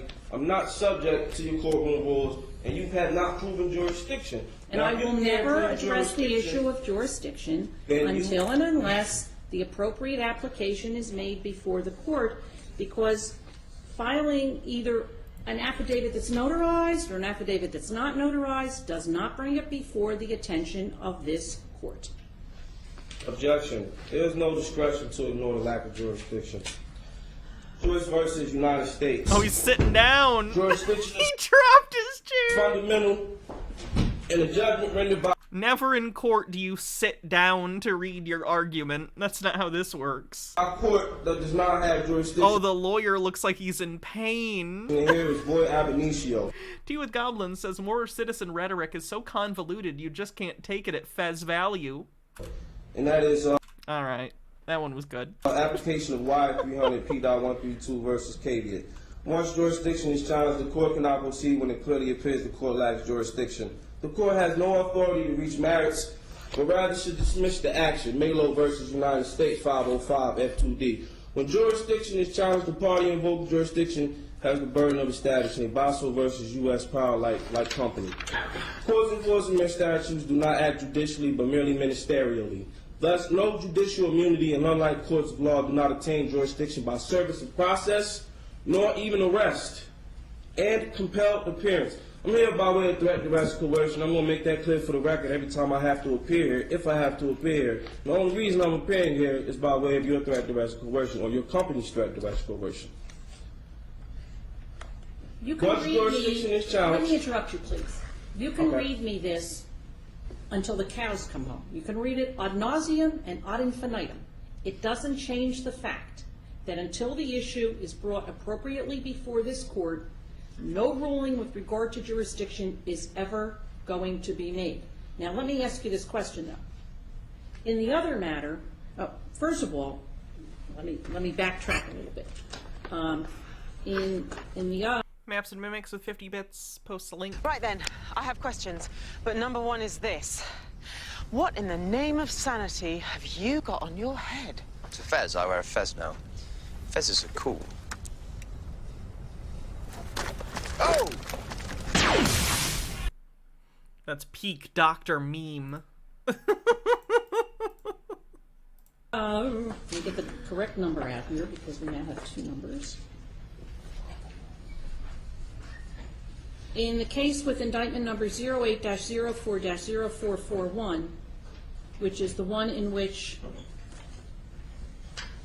Excellent mother-daughter teamwork. Spoilers!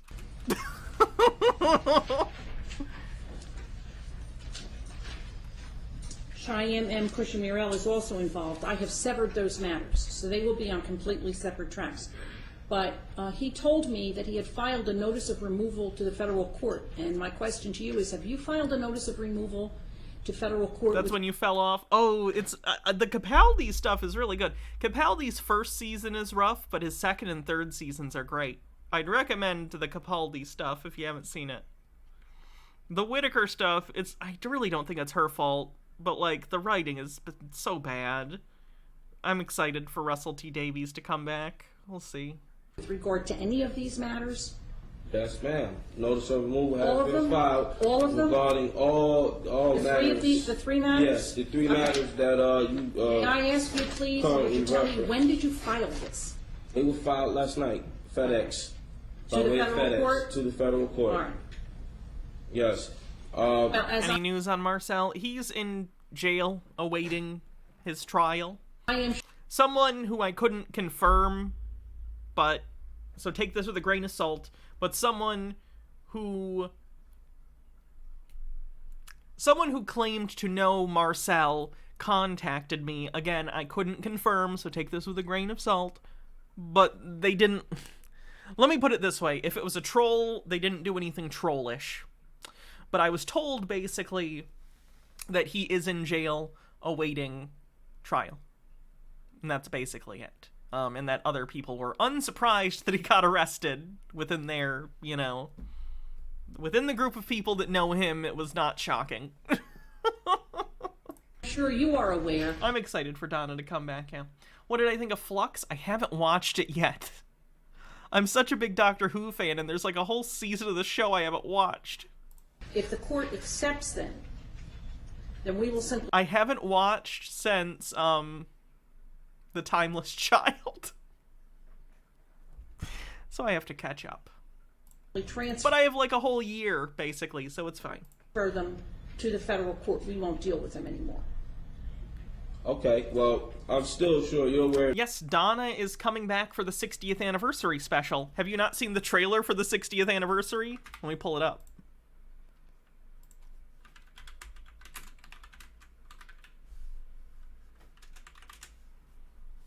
Trailer. Sometimes I think there's something missing. Like I had something lovely. And it's gone. Oh, if you didn't hear, David Tennant's back too. I don't know who I am anymore. The show is just beginning. Worldwide premiere. Who are they? Monsters. I don't believe in destiny, but if destiny exists, then it is heading for Donna Noble. Open fire! If she ever remembers me, she will die. You need man. He's not there. You can't see him. Alvy! Said the thing! Someone tell me what the hell is going on here?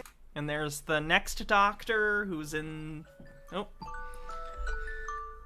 I'm interested to find out what they're doing with the regeneration thing, because it's clear that, like, the 11th Doctor has somehow re-emerged in this regeneration, and the actual next Doctor has somehow been, like, trapped in this, like, non-space, wherever this is. And I'm interested to see what's going on.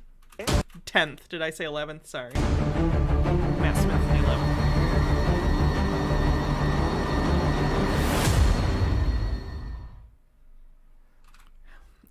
How many episodes in a season and how long is an episode?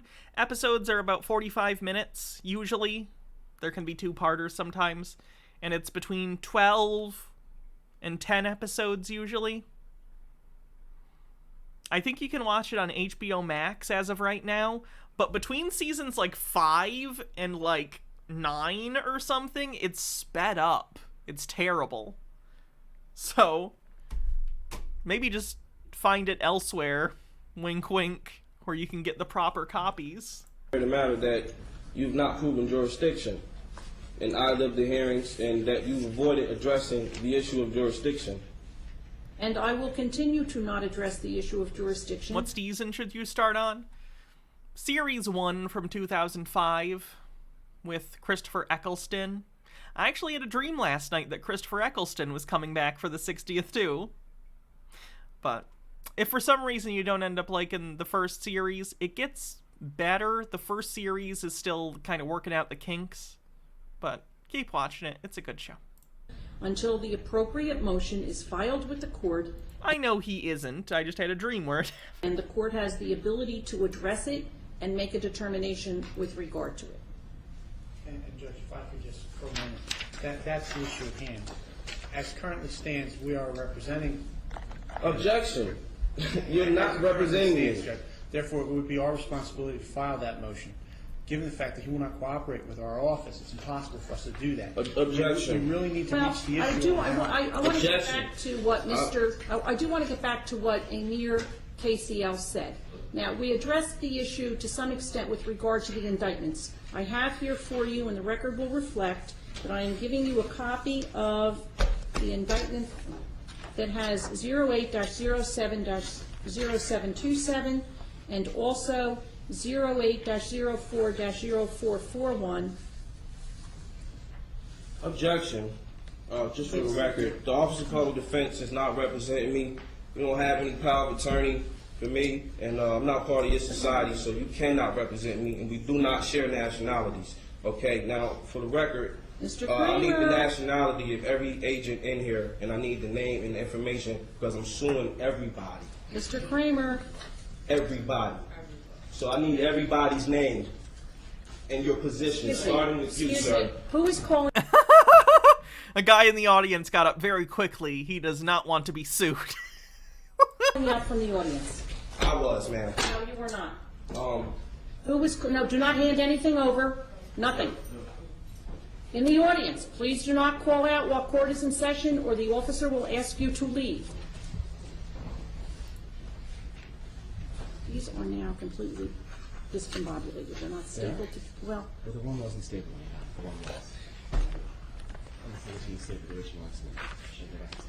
No, I don't have look it, you can't even read this. Is that what I gave you? I think so, yes. I give you back the original. Do you have the copies? I gave them to her. I need your name and position, sir. I need your name and position, sir. No one is going to give you any information. Ma'am, are you stating that you are not obligated to provide me with your identity and status? You know my name. Your employees or your co-workers are not obligated to provide me with their identity, status, and company position, ma'am? Ma'am? Yes? Did you not just hear me? I didn't hear you. I'm sorry. I was trying to get the paperwork together. Okay. Can you wait a moment till I'm finished? No, I'm going to review myself. I'm here on the time, ma'am. Hold on. I'm trying to get all these papers together. Oh, it's a simple question. I'm sure you can answer it while you get your papers together. I cannot get them together. I can't answer. This only has 3. Okay. All right. Amy. Or any attorney at law. Well, you told me that you were complaining that you hadn't been interviewed. No, what I stated was, if he was representational. I think there's a part 2 to this if I can find it. Not sure where else it would be on the channel,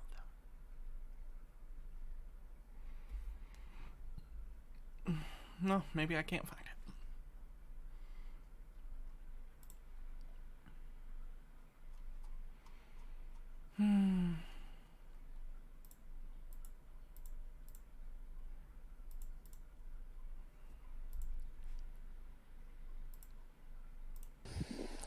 Yeah, so like, I'm gonna give y'all like a little documentary about me, like a little intro, like, you know, to explain who I am, what I do, right? Now, ever since I started this, you know, this journey with becoming a non-citizen national, you know, after I went through the whole passport process and after I, you know, changed my status, you know, it's a certain way we live. It's not normal when you when you got to be articulate about every little thing. Like the way I bank is private, you know, how I live is private, you know, anything I do got to be private. And what I mean private, you are separating yourself from the straw man. So I don't use my social security number to get a bank account. I don't. You literally have to? Are you committing fraud? How do you open a... Wait, how are you opening a bank account without your social security number? Use an EIN number to get a bank account. Neither do I use a CPN number to get a bank account. I got one bank account with the EIN, and that was for Navy Federal. But like my major bank account, like Bank of America, I got that because I claim citizenship in another country. Now we... Oh, fraud! He's committing fraud! I see. My mistake. I failed to remember that these people are really dumb and don't realize when they commit blatant fraud. That's a felony. You open a bank account with lies. That's a federal felony, I think. Discuss that later. But, you know, my whole family, like my son and my wife, they are both nationals. So I'm not the only national that's in my household. But I'm just saying, like, the way that's gonna fuck that kid over. Live is different. It's not the same. It's not, I won't say weird. It's easy to me, but I know for the average person, they'd be like, hey, what if I want a driver's license? You gotta know how to get a driver's license in a private. And what I mean by getting a driver's license in a private, you have to know how to utilize or to change the address that's on your ID profile. So usually they give you like a fictitious address, like 117 Pine Hill Crest, whatever you live at, and they have a 5-digit zip code. The way we get IDs is like rural free delivery and pick up, shit like that. Sovereign. It don't exist. All right, that's enough substance for the day.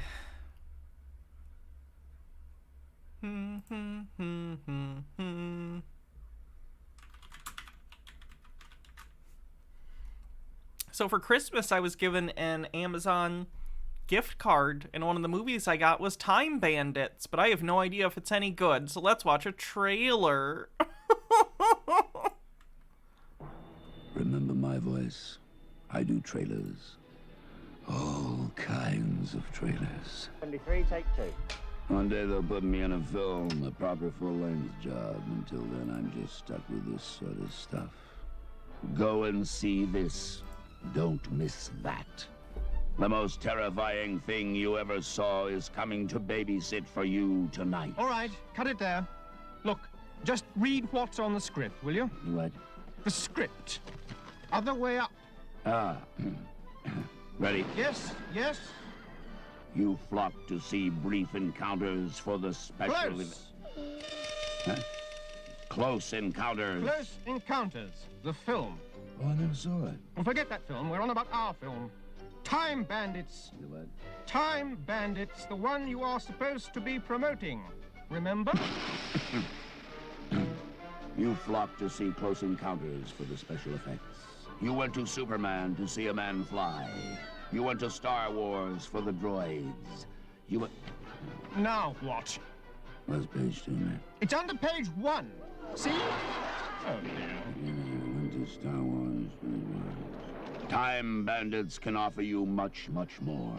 It's not the special effects or flying men or I think I saw the which guy that played R2-D2, Kenny Baker. Is Kenny Baker in this? makes Time Bandits a unique cinematique.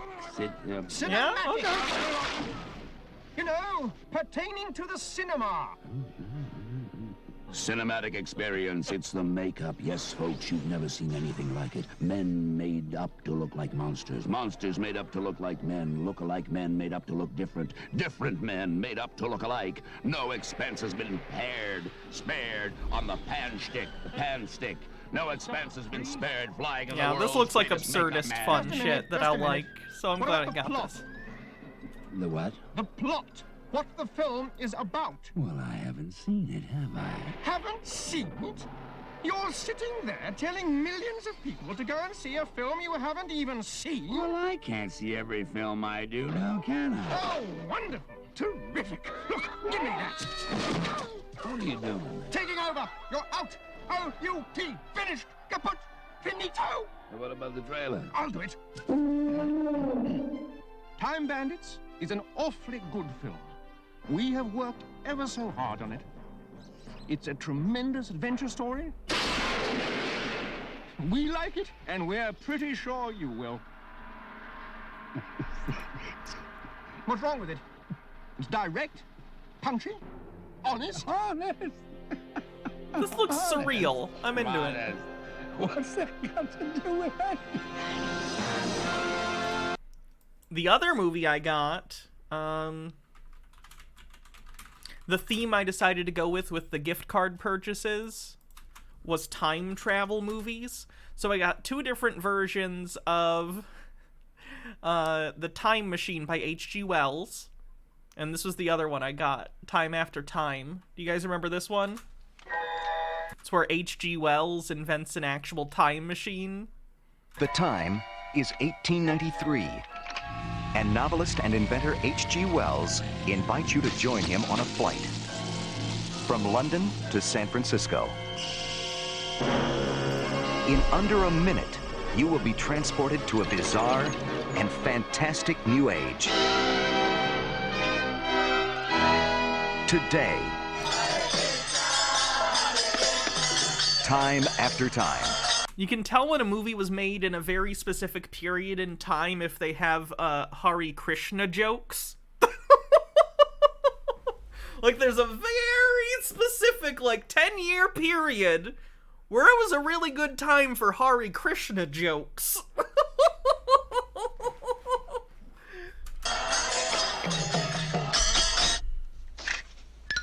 For H.G. Wells, the modern world offers a spectacular array of revelations, embarrassments, and delights. Well, hello there. Hello. What's up, Doc? I beg your pardon? You were saying? Mary Steenburgen loves falling in love with time travelers, apparently. And where to? Could you please take me as quickly as possible to the Hyatt? But Wells has not come here as a tourist. His visit will be somewhat more dangerous. Got a David Warner double feature? I guess I did. For he is pursuing Jack the Ripper, a villain who has eluded his fate by escaping into time. 90 years ago, I was a freak. Today, I'm an amateur. I'm obliged to take you back to face the consequences of your acts. Take me back. How do you propose to do that? By force? Be reasonable, John. We don't belong here. A 19th century gentleman. What? You don't close your eyes. And a 20th century woman Well, neither do you. join forces to capture a criminal from the past at large in the modern world. But even more than they want him, he needs them. Throw me the key, and I'll release the girl. On your honor, John. You have my word as a gentleman. I would have expected that you'd notice by now that I am not a gentleman. Say goodbye. Goodbye, Herbert. You haven't instructed him in the use of one of these machines, have you?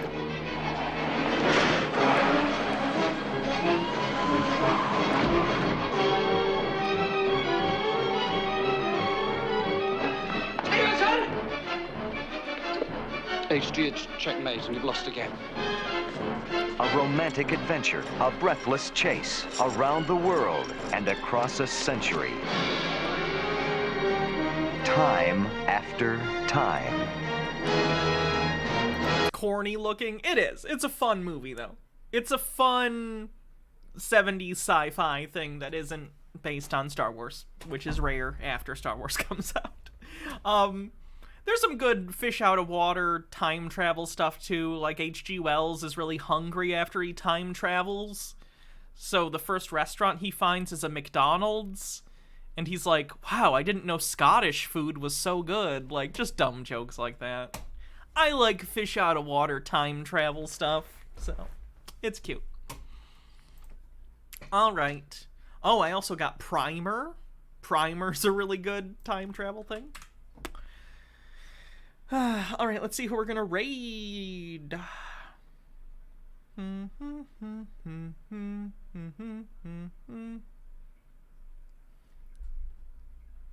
You can't make me watch it. I'll watch it after stream. I'm done. We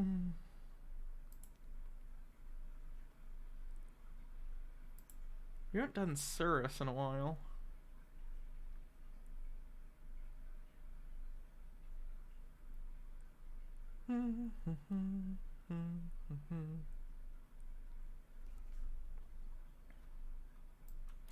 Alright, see you guys later. I will see you... Today's Wednesday, right?